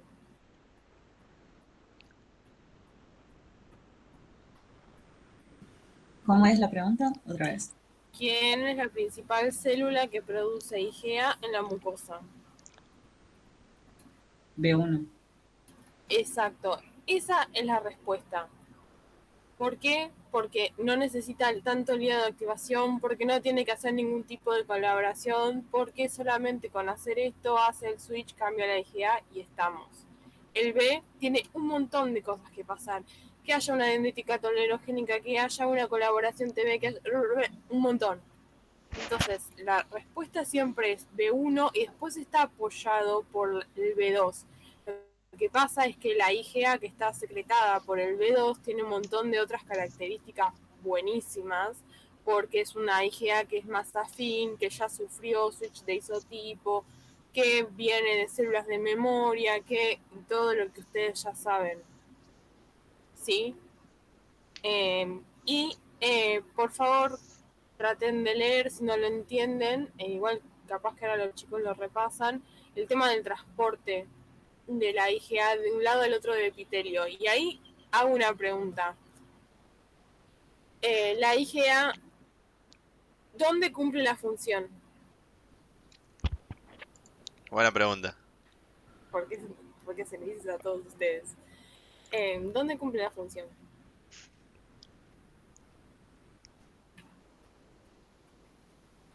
¿Decís el lugar, tipo la ubicación? Claro, yo pregunto, ¿dónde cumple la función? ¿Dónde neutraliza? Sí. Una secreción mucosa. En el lumen intestinal. ¿Solamente?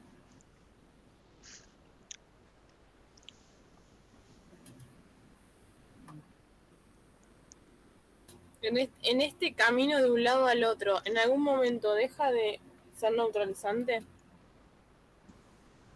Por todo el trayecto. ¿Todo el trayecto qué?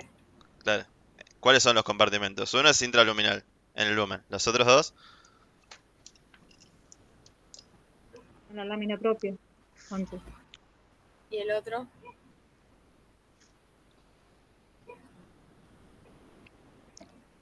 En el epitelio. Intracelular, En el pero medio. mal, ¿Cuál ¿no? queda en el medio? La membrana basal. ahí lo tiraron. En el medio, sí. Ya dijimos lámina propia y ya dijimos luz. Claro.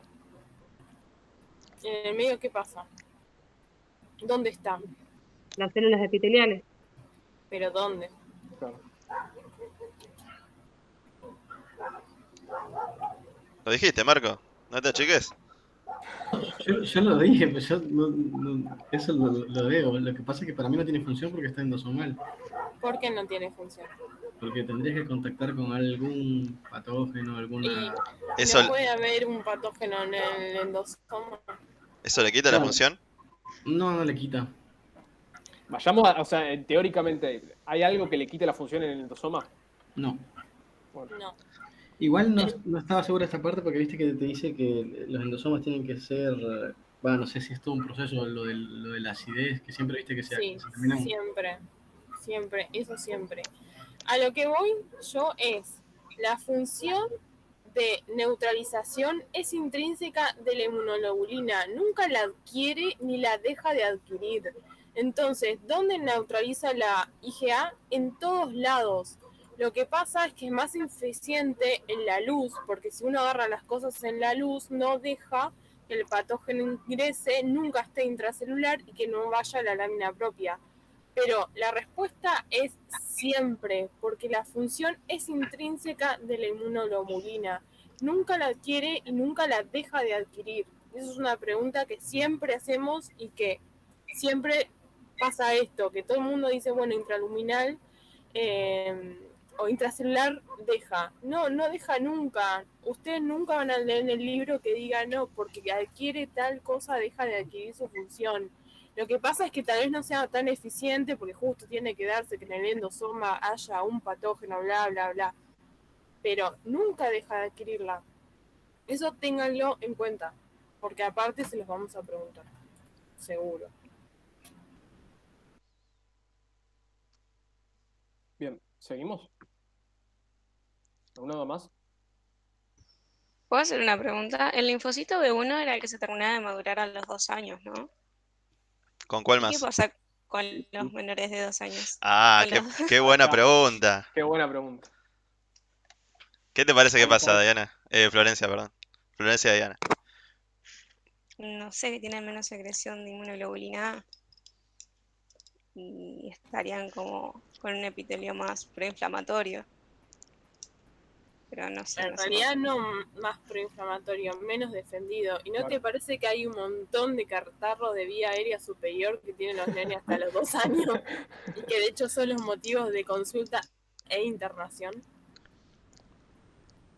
Es de la mano de eso, o sea, IgA va a haber, porque viene de los B2. El tema es que la producción es diferente, hay cierta inmadurez y Por eso yo dije 40 miligramos por kilo en el adulto. Claro. Cuando cursen micro, chicos, se van a cansar de ver de microorganismos, bacterias, virus que son pediátricos. por esta cuestión, ¿sí? De que no tienen desarrollado lo que son las defensas. Bueno, también vamos a ver las vacunas. Claro, por eso el Claro. calendario de vacunación, chicos. Claro, y que nosotros los adultos somos portadores sanos, ¿sí? De un montón de bichos que a veces a los pacientes pediátricos se los terminan pasando. O estamos Yo sé- colonizados con bichos. Claro, yo cuento quizás este ejemplo, mi papá trabaja en un hospital y yo cuando era chiquitito me contagió con un estreptococo betamolítico. Es heavy, sí, que la Quilombo. pasé mal, me contaron que la pasé mal. Pero para que entiendan, sí, hay muchos bichos que nosotros los tenemos, las personas adultas, los pacientes pediátricos, por esta razón, por eso muy buena pregunta Florencia, son más están más expuestos a obviamente ser contagiados y producir y generar cuadros más severos. Así que bueno, mañana vamos a ver en vacunas cuáles son las estrategias que se utilizan para evitar este tipo de cuadros diseminados o severos. Además, chicos, para agregar, para que les quede ya para cuando cursen micro, justamente las tres bacterias que generan más quilombo en los niños, en los pacientes pediátricos, tienen un sistema de IgA proteasa. ¿Ok? Que tenemos el neumococo, la influenza, el meningococo, que son justamente esto lo que más quilombo causan en los chiquitos, que tienen este sistema para eliminar la IgA. Está todo relacionado. Sí, hermoso. Bien, ¿alguna pregunta más?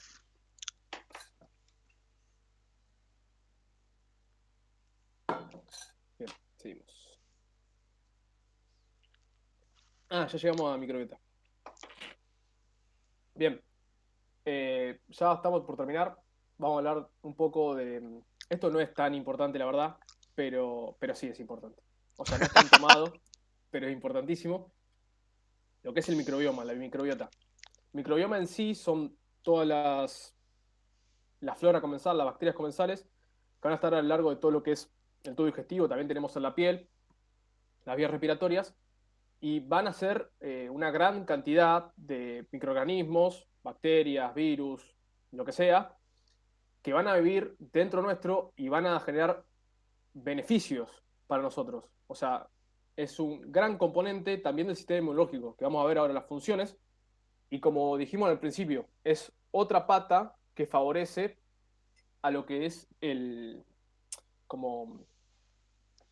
ambiente o evita la entrada de patógenos, por ejemplo, al tubo digestivo. Las principales dos funciones que siempre se tienen que acordar es la que había nombrado María. No sé si está María. ¿Cuáles eran las dos principales funciones que dijimos al comienzo? Sí, estoy acá. Voy y vengo. Tranqui. Una que competía con los nutrientes. Sí. Y la otra que competía por el espacio físico. Perfecto. Eso es importantísimo. Entonces, compite por los nutrientes. Cualquier patógeno externo que entre y quiera colonizar o reproducirse va a tener a todas estas bacterias compitiendo por el lugar. Y bueno, lo mismo, el lugar. Como no hay lugar, no se va a poder reproducir básicamente. Otra cosa, todo este microbioma va a tener como factores que lo van a beneficiar o a perjudicar. Por ejemplo, la dieta. Hay estudios que dicen que dietas altas en fibra, altas en proteínas, bajas en grasas, bajas en azúcares, van a beneficiar al mantenimiento de la microbiota sana, si se le quiere decir. Otra cosa, antibióticos de amplio espectro van a matar a todo lo que se le cruce, entonces va a disminuir mucho la microbiota y va a dejar más espacio y más nutrientes para patógenos extraños que quieran colonizar y reproducirse en el ambiente. ¿Se entiende? Ejemplo a la cabeza de eso se la anotan ahora porque se van a acordar para toda su vida, porque es el miedo que tiene todo hospital. Clostridium difficile. Sí. Que te da la diarrea pseudomembranosa. O sea, miedo a ese nivel, les digo. Porque en 2 segundos perdés al paciente. Y todo esto es por lo que dice Lauti. Te borra la flora, toda esta protección que él está explicando. Es un patógeno que en realidad está y que aprovecha que vos borrás flora comensal para instalarse. Y una vez que se instala, pero a veces no hay ni fármacos con que darle, son bombas de fármacos súper potentes y que si uno no lo puede erradicar, ¿Se me cayó a mí? No, a Loni. Ah, dije, me acabo de quedar sin internet. Bueno, para agregar a lo que está diciendo Loni, es un microorganismo comensal que está en la casa de la pesca. El momento en que le das antibióticos de amplio espectro, como dijo Lauti, que te borra todo, eso tiene un mecanismo que censa el medio ambiente y ahí es cuando empieza a secretar todos sus factores de virulencia, aumentar en cantidad. Entonces, y hacer... Igual, Fer, vos quizás la tenés más fresca. Es un pequeño porcentaje de la población que tiene como 20%. O sea, hay gran porcentaje de Clostridium en sí, pero en Difficile hay menos porcentaje. 20% creo que. Sí.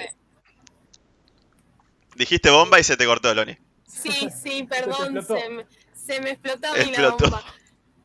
No, lo que yo iba a decir es que el miedo es que si lo tiene un paciente se va tan rápido que va hacia todos, y si uno no puede atacarlo con un montón de fármacos que son recontra mil potentes, el paciente se muere. Sí. Porque además es una diarrea muy característica, es verdosa, es líquida, parece la yerba, una diarrea líquida que le quedan los palitos de la yerba, es así. Y uno cuando ya tiene esas heces en un paciente, miedo, tiene que pensar en Clostridium. Y otra de las cosas... Sí, ¿Qué le dan al paciente? Vancomicina. Es un fármaco que es recontra mil potente, vancomicina, meropenem, y cuando ya no te queda más chance, o sea, no puedes escalar más allá del meropenem o de la vanco. De ahí ya no hay más nada. Y esos tipo, le das esto y fármacos que sea lo que quiera, básicamente. sí, se suelen usar para justamente microorganismos resistentes. Y otra cosa que también va de la mano con lo que decía Lauti, hay bacterias que son de la flora que lo que hacen es metabolizar la vitamina K para los factores de coagulación K dependientes. Si algo le pasa a esa flora, no tenemos factores K dependientes, con lo cual ese paciente sufre de hemorragias. Claro, hemorragias. Y uno le tiene que estar dando justamente vitamina K exógena para poder secretar esos factores. Y hay veces lo que pasa es que uno le tiene que pasar directamente el factor que le está faltando, porque como llega un proceso de de metabolismo y generación de estos factores, son proteínas, entonces en el momento el paciente se muere desangrado. Entonces, fíjense la importancia y déjenme decirles qué es lo que se viene y que Jorge ama todo lo que es microbioma y microbiota. O sea, creo que pesa 1 kilo en total el microbioma en el interior nuestro. El otro día leí que... No, una pelotudez, no lo voy a decir. Decilo. No, no lo voy a decir. ¿A qué decís? No, decía que al tener tanta importancia, decía que somos 90% bacterianos y 10% humanos. Pero nada, es un chamullo para... Y un poquito menos humano también. Sí. ¿Qué más iba a decir? Me olvidé. Y que principalmente toda la microbiota del tubo digestivo empieza lo que es el yeyuno ilium y en el colon, porque lo que es el estómago y todas esas regiones hay un ambiente muy ácido como para colonizar, entonces la gran cantidad de la flora comensal está en las regiones distantes del tubo digestivo. Bien, eso, bueno, la dieta, depende de la dieta si beneficia o no, antibióticos perjudiciales y probióticos. En sí, probióticos como definición son microorganismos vivos que en en una cantidad adecuada para el paciente van a generar beneficios. ¿Está bien? Esto tiene que ver con ahora lo que voy a contar Loni, con pacientes inmunodeficientes. ¿Está bien? Nada, probióticos, alimentos que tienen alto contenido probiótico, por ejemplo el yogur, el kefir, el chucrut, todo eso en cantidades, como les vuelvo a decir, adecuadas, generan beneficio para el paciente. No sé si Loni querés contar lo de los pacientes. Sí, lo que iba a decir es, todo esto de los probióticos y prebióticos, siempre y cuando uno se lo puede dar a una persona que está sana y que sabe que no tiene patología. Lo que pasa es con las personas inmunodeprimidas, ya sea porque toman corticoides, ya sea porque tienen HIV en estadio SIDA sobre todo, o tienen algún otro motivo, la inmunidad claramente está planchada. Entonces, si yo le estoy dando estos organismos que están vivos, lo que hago es en realidad es generar una infección. Entonces, está prohibido darle, por ejemplo, a los pacientes que van a recibir quimioterapia, se ponen neutropénicos, justamente también está prohibido darle todo este tipo de alimentos, porque en realidad en vez de mejorarlo lo estamos como arruinando. Entonces siempre, claro, siempre tener en cuenta eso, que más que nada favorece a las personas que están sanas, que saben que no tienen ningún problema de base. Eso está bueno, pero en estos pacientes inmunodeficientes, inmunocomprometidos, no se pueden dar los probióticos. Bien, nada, acá le dejé las funciones, estas son las del seminario: protectivas, estructurales, metabólicas. Protectivas, lo que dijimos, competencia por nutrientes y receptores, y estimulan la producción de factores antimicrobianos, que dijimos que eran importantes. Después, estructurales, fortifican la barrera natural, o sea, el epitelio. Producción de IgA, que es lo que vimos antes con los linfocitos B1, acá, justo atrás. Esto beneficia en el switch de isotipo a IgA. Y después, desarrollo del sistema inmune, ahora vamos a hacerlo un poco más. Después, en cuanto a metabolismo, control de proliferación y diferenciación de la célula del epitelio intestinal, eso que dijimos que están las células epiteliales, los enterocitos, en continuo recambio. Metabolismo de antígenos dietarios, síntesis de vitamina, la vitamina K que nombró Loni, y absorción de iones, etc. Bien. ¿Hasta acá alguna duda? Para agregar a esto, chicos, incluso en fármaco van a ver que muchas de las drogas tienen en cuenta todo lo que es la flora comensal. Tienen algo que se llama circulación enterohepática. Entonces tienen en cuenta la vida media según esta flora. Porque lo que van a hacer es van a volver a metabolizar las drogas para que se puedan volver a absorber. Esto lo van a ver con importancia en las chicas que están tomando anticonceptivos, que por ahí le dan tratamientos con antibióticos, que bueno, que en base a eso le agregan diferentes medidas de seguridad, porque justamente sin esta flora comensal no se va a poder obtener todo lo que se quiere de los anticonceptivos. Otra pregunta media de chusma. En el síndrome de Crohn, ¿qué es lo que falla en todo esto? No se sabe bien, pero tengo entendido que la principal célula que lo genera, la inflamación crónica, es la célula TH17, que está como especializada o interviene en patologías autoinmunes y genera una inflamación crónica, y también está relacionado el TH1, que forma granulomas. Entonces también es como todo un quilombo. No sé si Loni querías decir algo. No, primero, que no es un síndrome, es una enfermedad. Sí. Lo que es parte de un conjunto de lo que se llama enfermedades inflamatorias intestinales, que ya se van a cansar de verlos porque son muy graves. Y es un poco esto, lo que genera es una inflamación constante, que lo que hace es en algún momento aplacarse.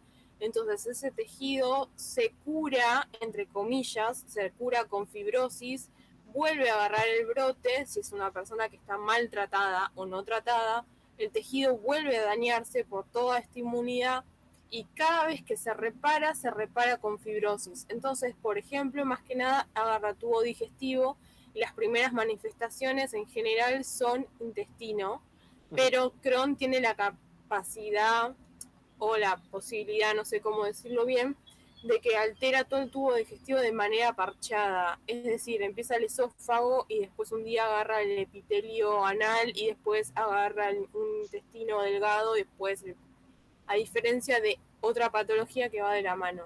Lo que pasa es esto, que lo va estenosando cada vez más, es decir, estenosar es cerrar la luz. Entonces, a veces los tratamientos son operaciones para cortar esos pedazos estenosados. Los parches. Exactamente. Lo que se habla siempre es una afectación parchada, se habla de Crohn específicamente. Y uno tiene que estar cortando esas partes de tejido que están estenosadas, que están fibróticas, porque no va a pasar nada por ahí. Entonces, todo lo que venga por arriba se va a acumular. Eso se produce con las heces, eso se produce con los bolos alimenticios. Entonces, después ahí es donde están los problemas. Se generan obstrucciones que pueden llevar al paciente a la muerte. Y esto de los granulomas es así, es bastante de Crohn, que lo que tiene es que si uno mira el epitelio con anatomía patológica, lo que encuentra es que está lleno de granulomas, que se llaman no caseificantes. Eso lo van a entender Eso más lo en vamos micro. O en pato también. Claro, en pato y en micro van a entender esto de caseificante o no, pero si uno analiza ese epitelio, son toda la estructura en granuloma, que la vamos a ver dentro de 2 días, y ahí lo van a comprender un poco más. Y todo esto es por la inmunidad, es porque lo que normalmente debería pasar, no pasa, sino que en este caso la inmunidad es la que se vuelve peligrosa. Y de verdad que es bastante complicado, sí. Y en general el tratamiento, además de corticoides y un montón de fármacos, son los anticuerpos monoclonales. Entonces fíjense cómo vemos siempre a inmunes. Sí, se está probando también una terapia con células dendríticas tolerogénicas. Tolerogénicas, exactamente. Perdón, me extendí un montón, les di un montón de clínica, pero como para que se comprenda un poco la enfermedad y que básicamente es entendiendo inmuno. Claro, igual fíjense que estas enfermedades que están relacionadas a lo que es el sistema inmune son muy complejas, chicos, y es un poco también cuando nosotros le explicamos todo lo que compete la materia, lo dinámico y todo lo que está ocurriendo al mismo tiempo, y no hay ningún fenómeno que sea exacto, porque si no lo que es la terapéutica, por ejemplo, lo que es enfermedad de Crohn, sería darle a la tecla algo y listo, pero no. Se probó primero anticuerpos monoclonales contra la interleuquina 6, que es proinflamatoria, pero se vio que no daba resultados. Ahora están probando con células dendríticas, o sea, como que la inmunología no hay nada exacto, es todo bastante dinámico y complejo y está sucediendo todo al mismo tiempo. Sí, déjenme decirle que el abordaje de este paciente no es solamente clínica, sino que lo van a ver en un montón de materias, que parece que no, pero lo ven en cirugía, lo ven en uro, lo ven en interna, lo ven en un montón de cosas, porque justamente el abordaje es multidisciplinario, es re complicado, y todo sale de esta materia. Corregime Nomi también, pero yo creo que también por el tema de fibrosis disminuye mucho la peristalsis y la absorción de nutrientes. Eso tenés un quilombo ahí también. Claramente, entonces son deficientes en un montón de cosas y tenés que estar reponiendo, porque no es un epitelio de tubo digestivo funcional que pueda llevar a cabo bien las funciones de absorción de nutrientes y otras cosas. Sí. Entonces son pacientes que le tenés que estar dando un montón de fármacos para complementarlos, porque claramente están carentes de un montón de cosas, y porque se enferman, y cuando se enferman es problemático. ¿Se entendió, Flor? Perdón, es un montón. Clarísimo. Es un montón, pero no, justo tengo se igual combina clínica con inmuno, que es lo que más me gusta, y sonamos. Perdón que se excede. Sí, tengo una compañera del club que tiene síndrome de Crohn y una vez al mes se hace transfusiones y también tratamiento con células madre en el hospital de clínica se lo hacen. Entonces, como todo este tema me interesa. Quería saber qué era lo que fallaba. Genial. Bien, ¿alguna pregunta más? Pregunta de este tema que me gusta. Que los glucocorticoides actúan con CTLA4, ¿no? Algo así, como que regulaban la expansión o sea, sí y no. El glucocorticoide en general es un aplacador del sistema inmune. Sí, es fuertísimo. En todos sus aspectos. Lo que baja es bajar toda la reacción inflamatoria. Entonces, es por el CTLA4 en parte, pero en realidad es per se lo que hace la inmunidad. Baja tanto a lo que es innata como adaptativa. Déjame... Pero un cuadradito no explicaba nada y me había quedado como la duda. Porque lo van a ver en fármaco y ahí les va a caer como toda la ficha. Ustedes en fisios... Se roba con inmuno, se roba. Sí. En fisios seguro vieron que los corticoides eran inmunomoduladores. Sí, acá, pero vamos re por arriba, como que tampoco explicaron. Yo me enteré en la escuelita, o sea, me lo corrigieron. Me dijeron, siempre son inmunosupresores. Claro. Una de las cosas que hacen para evitar la inflamación, después lo van a ver en fármaco, pero bueno, es un tema que ya tocamos acá. ¿Te suena el NF-κB? Claro. ¿De qué es? Inflamación. Perfecto. Una de las cosas que hacen los glucocorticoides es actuar a nivel genómico para disminuir la expresión, mejor dicho, para inhibir al NF-κB. Entonces, es uno de los muchos mecanismos que vas a ver en fármaco que tiene de inmunosupresión. Sí, tiene muchos mecanismos celulares. Y de hecho imagínense que pacientes asmáticos, chicos, que le dan el PUF, Y en ese puff, obviamente, tienen lo que van a ver en el fármaco, van a tener salbutamol, y a su vez lo asocian con un glucocorticoide, que es el budesonide, creo que por lo cual lo asocian. Budesonide, fluticasona, bilanterol. Y al paciente se le recomienda que se hagan enjuagues bucales, ¿sí? Porque puede llegar a generar lo que es una inmunosupresión a nivel bucal, ¿sí? Entonces, para evitar lo que son infecciones, se le dice, bueno, el paciente que toma a nivel oral lo que es el glucocorticoide con lo que es el salbutamol, se hagan enjuagues para evitar lo que son infecciones. Imagínense lo potente que son los glucocorticoides. Sí, hay muchos también sprays nasales que tienen corticoides y no es joda, porque si dejas de un día al otro de tomar corticoides puede generar un problemita. Sí, síndrome de Pero no supresión. fármaco. ¿Qué? Síndrome de supresión, ya se ponía a hablar de fármaco, Sí, ¿viste? sí, Ya sí, se iba a... repaba. Pero ahora en fármacos se van a cansar de esas cosas. Está muy bueno porque te cierran. No, pero como regla, si enfermedades inflamatorias en sí se da corticoides. Eso le iba a decir. En reumato, el fármaco a la cabeza es el corticoide. Después hay un montón de otras cosas, pero el corticoide es como la carta, justamente porque es inmunosupresor, y a las personas que reciben tratamientos prolongados con corticoides, sobre todo estas personas con todas estas enfermedades que estamos mencionando, son inmunosuprimidos. Eso se los tiene que considerar como si tuviera, no sé, un paciente con HIV en estadio SIDA. Es exactamente lo mismo. ¿Nos siguieron hasta ahí? Sí, a mí me había quedado esa pregunta justo en Bioki, ¿por qué, digamos, el corticoide es como, viste, no sé, como el ibuprofeno en la farmacia de venta libre, en el hospital el corticoide es como dale para adelante el corticoide, pero es porque en realidad lo que quería favorecer es ese estado de, digamos, de inflamación, bajarlo y después sí de ocuparte, claro, de ocuparte de Es lo que distinto igual a antiinflamatorio, que por ejemplo es el ibuprofeno. Tienen funciones distintas. Claro. No, me refiero a que, digamos, si vos te dicen, me duele la cabeza, ibuprofeno, me duele, no, ibuprofeno. En los hospitales, mandale corticoide. O sea, como que me da esa sensación como que le mandan todo corticoide, pero creo que es... Sí, tiene muchísimos usos, muchísimos. Con la idea de que, no sé, con lo que estamos estudiando ahora, me queda como una idea grande de que el corticoide lo usás para esto, por el proceso de inflamación, que lo que querés es bajar la inflamación, después te ocuparás de lo que está provocando la inflamación. Claro. Y en pacientes asmáticos es muy importante también. Sí. Que son los glucocorticoides. Sí. Que lo vamos a ver en hipersensibilidad. Es más, quiero tirar un dato de más, que ya nos fuimos de las ramas, pero bueno. Loni ahí mencionó el HIV, que son pacientes inmunosuprimidos. Como dijo Guido, los pacientes que usan el PAF cuando lo usan mal, tienden a tener como efecto adverso tener algo que se llama cándida esofágica, que es algo que se ve mucho también en pacientes con HIV. O sea, imagínense a ese nivel, que bueno, lo vamos a ver. Por esta inmunosupresión. No es solo esofágica, es bucal primero. Cándida. Esofágica. Ahí está. Ese es el miedo de que vos no te enjuagues la boca, que te da cándida oral.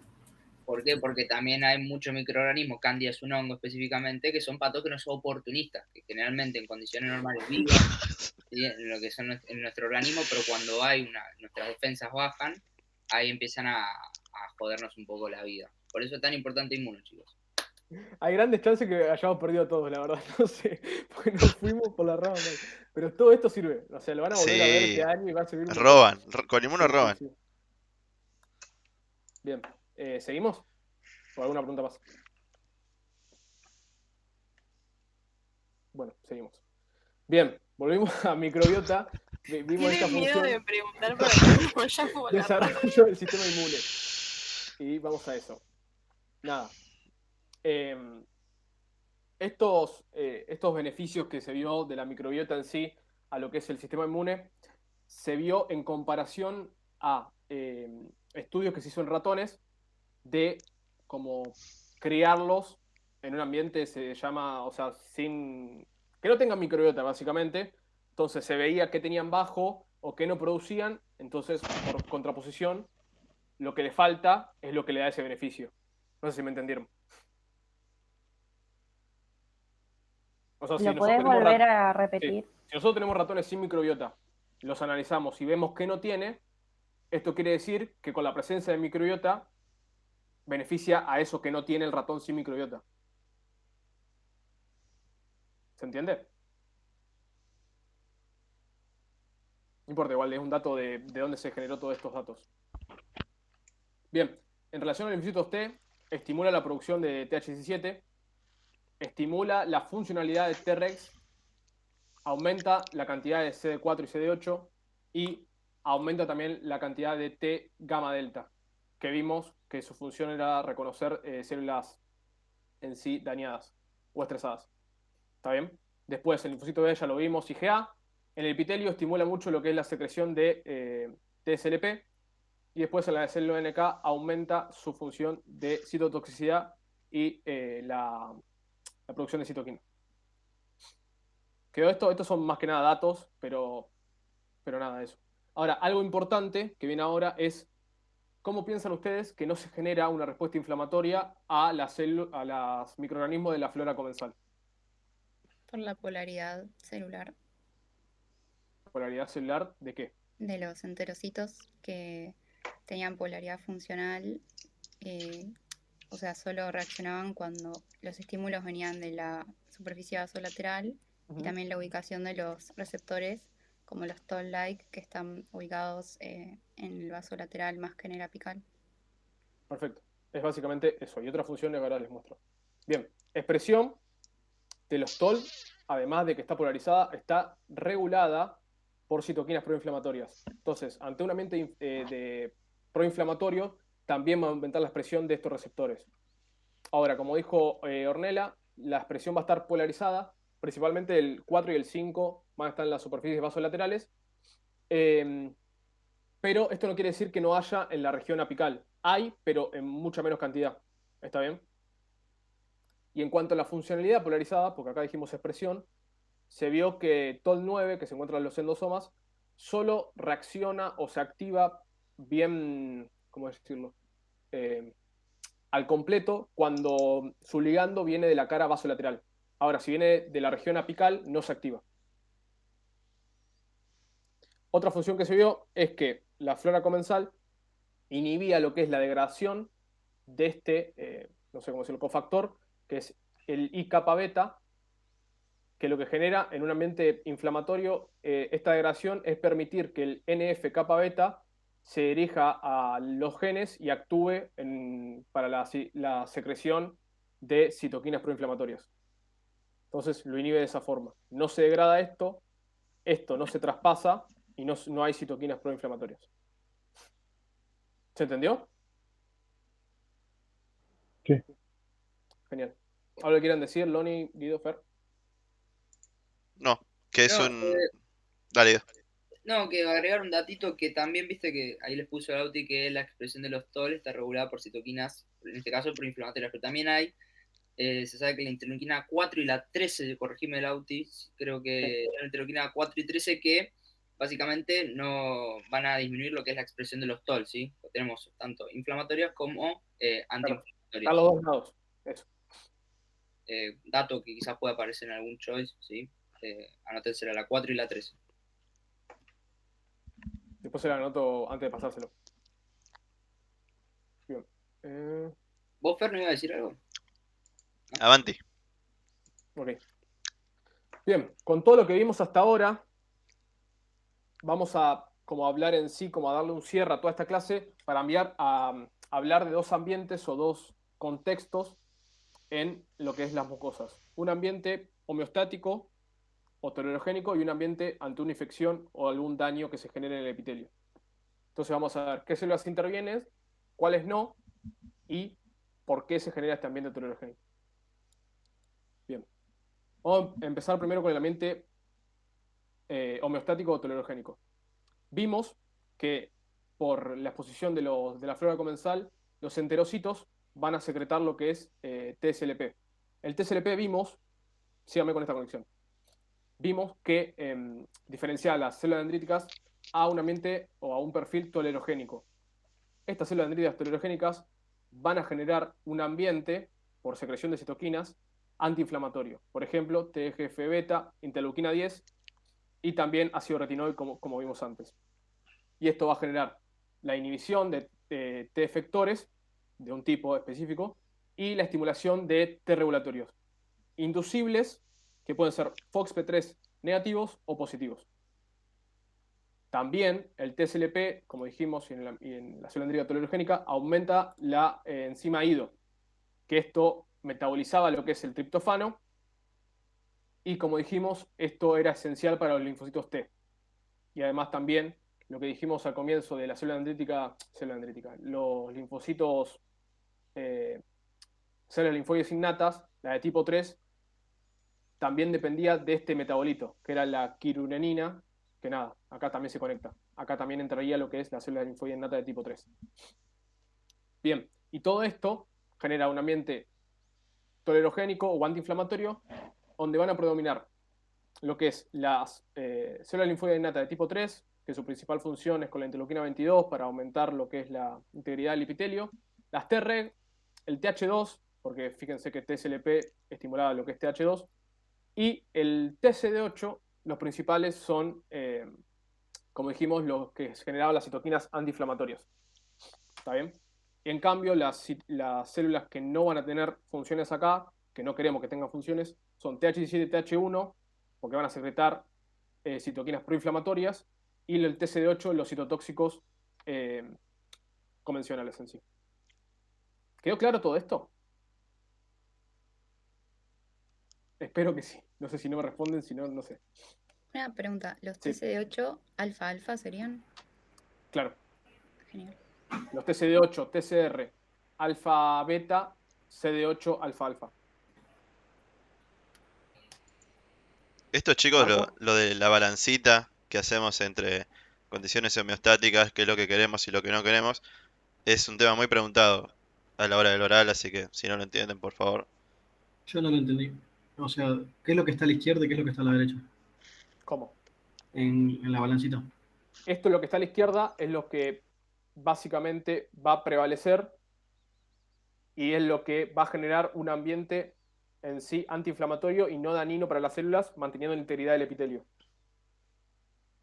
Las células linfoides innatas de tipo 3 mediante la interleuquina 22, las Treg y las TCD8 antiinflamatorias. Y TH2 nada, lo nombran, pero por el TSLP. Ah, claro, esas son las que ahora se están, digamos, expresando mayoritariamente. Claro. Acá pasa, viste, que la balancita Sí, se te sí, va lo hice al colocando revés, más pero sí. pesado. O sea, la que tendría más peso sería al revés. Ahora después lo cambio. Por eso me mareó. Ah, es verdad. Es verdad. No se lo puse. Recién me di cuenta. Ninguno se dio cuenta, tío, cuando estaba haciendo cosas. Igual, Como yo Marco, dije, estamos todos mal, pues si es La la gravedad se inflamatoria la que Marco, acordate siempre qué libera cada cosa y ahí va a caerse de maduro, ¿sí? Cuál va a ser el ambiente proinflamatorio y antiinflamatorio. ¿sí? Claro. No, porque cuando empezamos con las tolerogénicas dije, bueno, esto es antiinflamatorio y vamos para... Sí, sí, ahora Está lo bien. cambio. Pero nada, o sea, lo puse arriba como diciendo que, no sé, iba arriba. Después lo cambio que lo que tiene más peso es lo que está. Bien. ¿Alguna otra duda? Se tendió la conexión con flora comensal, enterocitos, TSLP, célula dendrítica tolerogénica y el ambiente antiinflamatorio. A mí me hace falta todavía el puente entre la microbiota y el TSLP. O sea, la microbiota en sí va a ser sensada por los enterocitos. Y esto va a generar que se secrete por los enterocitos al ambiente de la lámina propia TSLP. Y esto va a generar que la célula dendrítica que constantemente vimos que sensaba el ambiente se diferencie a un perfil tolerogénico. Y Eso no. genere todas las funciones que vimos en la homeostasis. Sí. No, Marcos, la flora está enfrentada al enterocito, imagínatelo así. Claro, lo que dijimos hoy, o sea, en la zona apical hay receptores, pero de muy baja afinidad, de muy baja cantidad. Entonces como que sensa, pero no se activa por completo la célula el enterocito. Eso, chicos, no se lo olviden nunca, que es la célula epitelial la que produce TSLP. Parece una boludez, pero es un dato importante. Claro, a mí esta parte, como, o sea, entiendo todo lo que me dijiste recién. Sí. Me cuesta un poquito verlo cuando ves los receptores como señalados ahí con la microbiota. O sea, es como si los reconocieran, pero no inducen una respuesta de... Claro, exactamente. Ah, está bien. O sea, como, es lo que dije yo de función polarizada. O sea, si sensa cosas de la región apical, lo toma como si fuera de la flora comensal y no genera una señal proinflamatoria. sino que se genera una señal mediante TSLP. En cambio, si las señales que se unen a los ligandos, a los receptores, vienen de la zona vasolateral, ahí sí, explota. Y otra pregunta. Sí, muy bien. La ILS3, ¿no teníamos como esa especie de analogía con la TH17? Sí. Solo que funcionaría como homeostática. Claro, la ILC3, célula linfoide innata de tipo 3, su principal función es mantener lo que es el epitelio, con péptidos antimicrobianos, uniones estrechas, todo eso. Es eso. O sea, sí, es eso, no hay más que decir de eso. Claro, hace foco a lo que es la protección de la O sea, ¿y barrera. cómo se genera esto? Es por esto que les digo, por eso le puse esto. La célula linfoide innata de tipo 3 se genera por la quinurenina que hay en el ambiente, que está generada por la dendrita tolerogénica. Por eso, la conexión para que sepan por qué está esta y no esta. Buenísimo. O sea, esto de la quinurenina no tienen que saberlo, se los puse yo para que entiendan, porque es medio contradictorio que está esta y no está esta. Por eso. Sí, no sé quién está. ¿Ornella? Y la prostaglandina E2. Sí, no nombra tanta importancia, pero saber que es antiinflamatoria. Genera también un ambiente antiinflamatorio. Por eso la puse ahí. Todo esto va a ser antiinflamatorio, homeostático o tolerogénico, como quieran decirlo. ¿Me siguieron? Sí. Genial. Perdón, ¿puede ser que en el seminario hayan dicho que tenía que tener TH17 base para mantener la integridad de la barrera epitelial? Lo dice principalmente por la interleuquina 22, pero después en el libro dice que el TH17 principalmente lo que genera es daño y también está relacionado con enfermedad de Crohn. Por eso lo puse principalmente en infección o daño. Ok. Pero sí, lo dice en el seminario. Ay, hablando de estas células, podemos ver, pero al final esto no es para Sí. ahora. Un choice que habla de este tema de las tolerogénicas, lo mando ahí al grupo. Si lo tenés vos. Sí, ahí le mando. A ver. Bien. ¿Alguna duda más? Bien, y por último es el otro lado, que también lo puse al revés, pero bueno. Ante microbios que invaden el epitelio o lo dañan, esto nada, es la piel, pero lo puse más que nada para que vean lo que genera. La célula dendrítica, que es la que va a definir, como vimos antes, todo el ambiente, se va a diferenciar a un perfil proinflamatorio o convencional, el que vimos siempre. Fíjense, todo lo que expresa y todo lo que secreta va a generar un ambiente proinflamatorio que principalmente va a diferenciar a todos los linfocitos T o activar en un perfil TH17 y TH1, que estos también van a secretar citoquinas proinflamatorias. TH17 o TH1 depende de lo que sea, bacteria extracelular o intracelular, básicamente. Y nada, los TCD8 le puse lo que serían los convencionales, los citotóxicos. ¿Está bien? ¿Se entendió todo esto? Esto es, nada, lo que ya saben. ¿Qué pasa cuando hay un daño en el epitelio o una infección?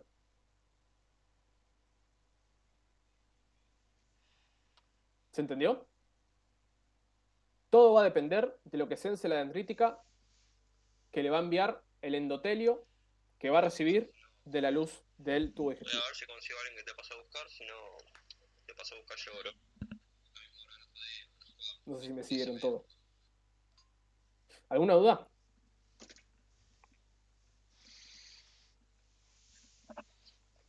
¿O explotaron? Sí, te iba a preguntar algo que me dio mucha atención. Viste, acá arriba, según lo que me muestra, tenés como los estados, ¿no? Que van a estar más tolerogénicos o inflamatorios. Sí. Ese que dice IFN significa interferones tanto 1 como gamma, supongo, ¿no? ¿A dónde estás? No sé. Arribita en rojo, ¿a dónde dice? Ahí. Al lado de IL8. Sí, interferón, sí. Sí.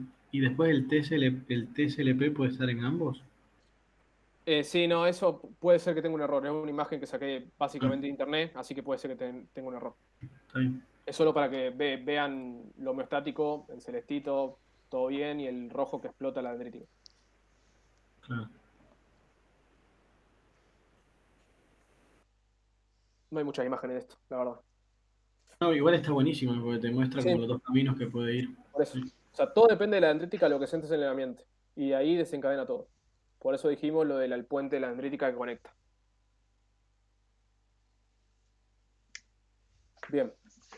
No sé si los chicos tienen algo más que decir. Acá Siento que no. es como que si el tipo este de la izquierda es como un zen, que está todo así, Claro. tipo Gandhi, y el otro es tipo que quiere agarrar a palazos a todos y activa a todo el mundo. ¿Sí?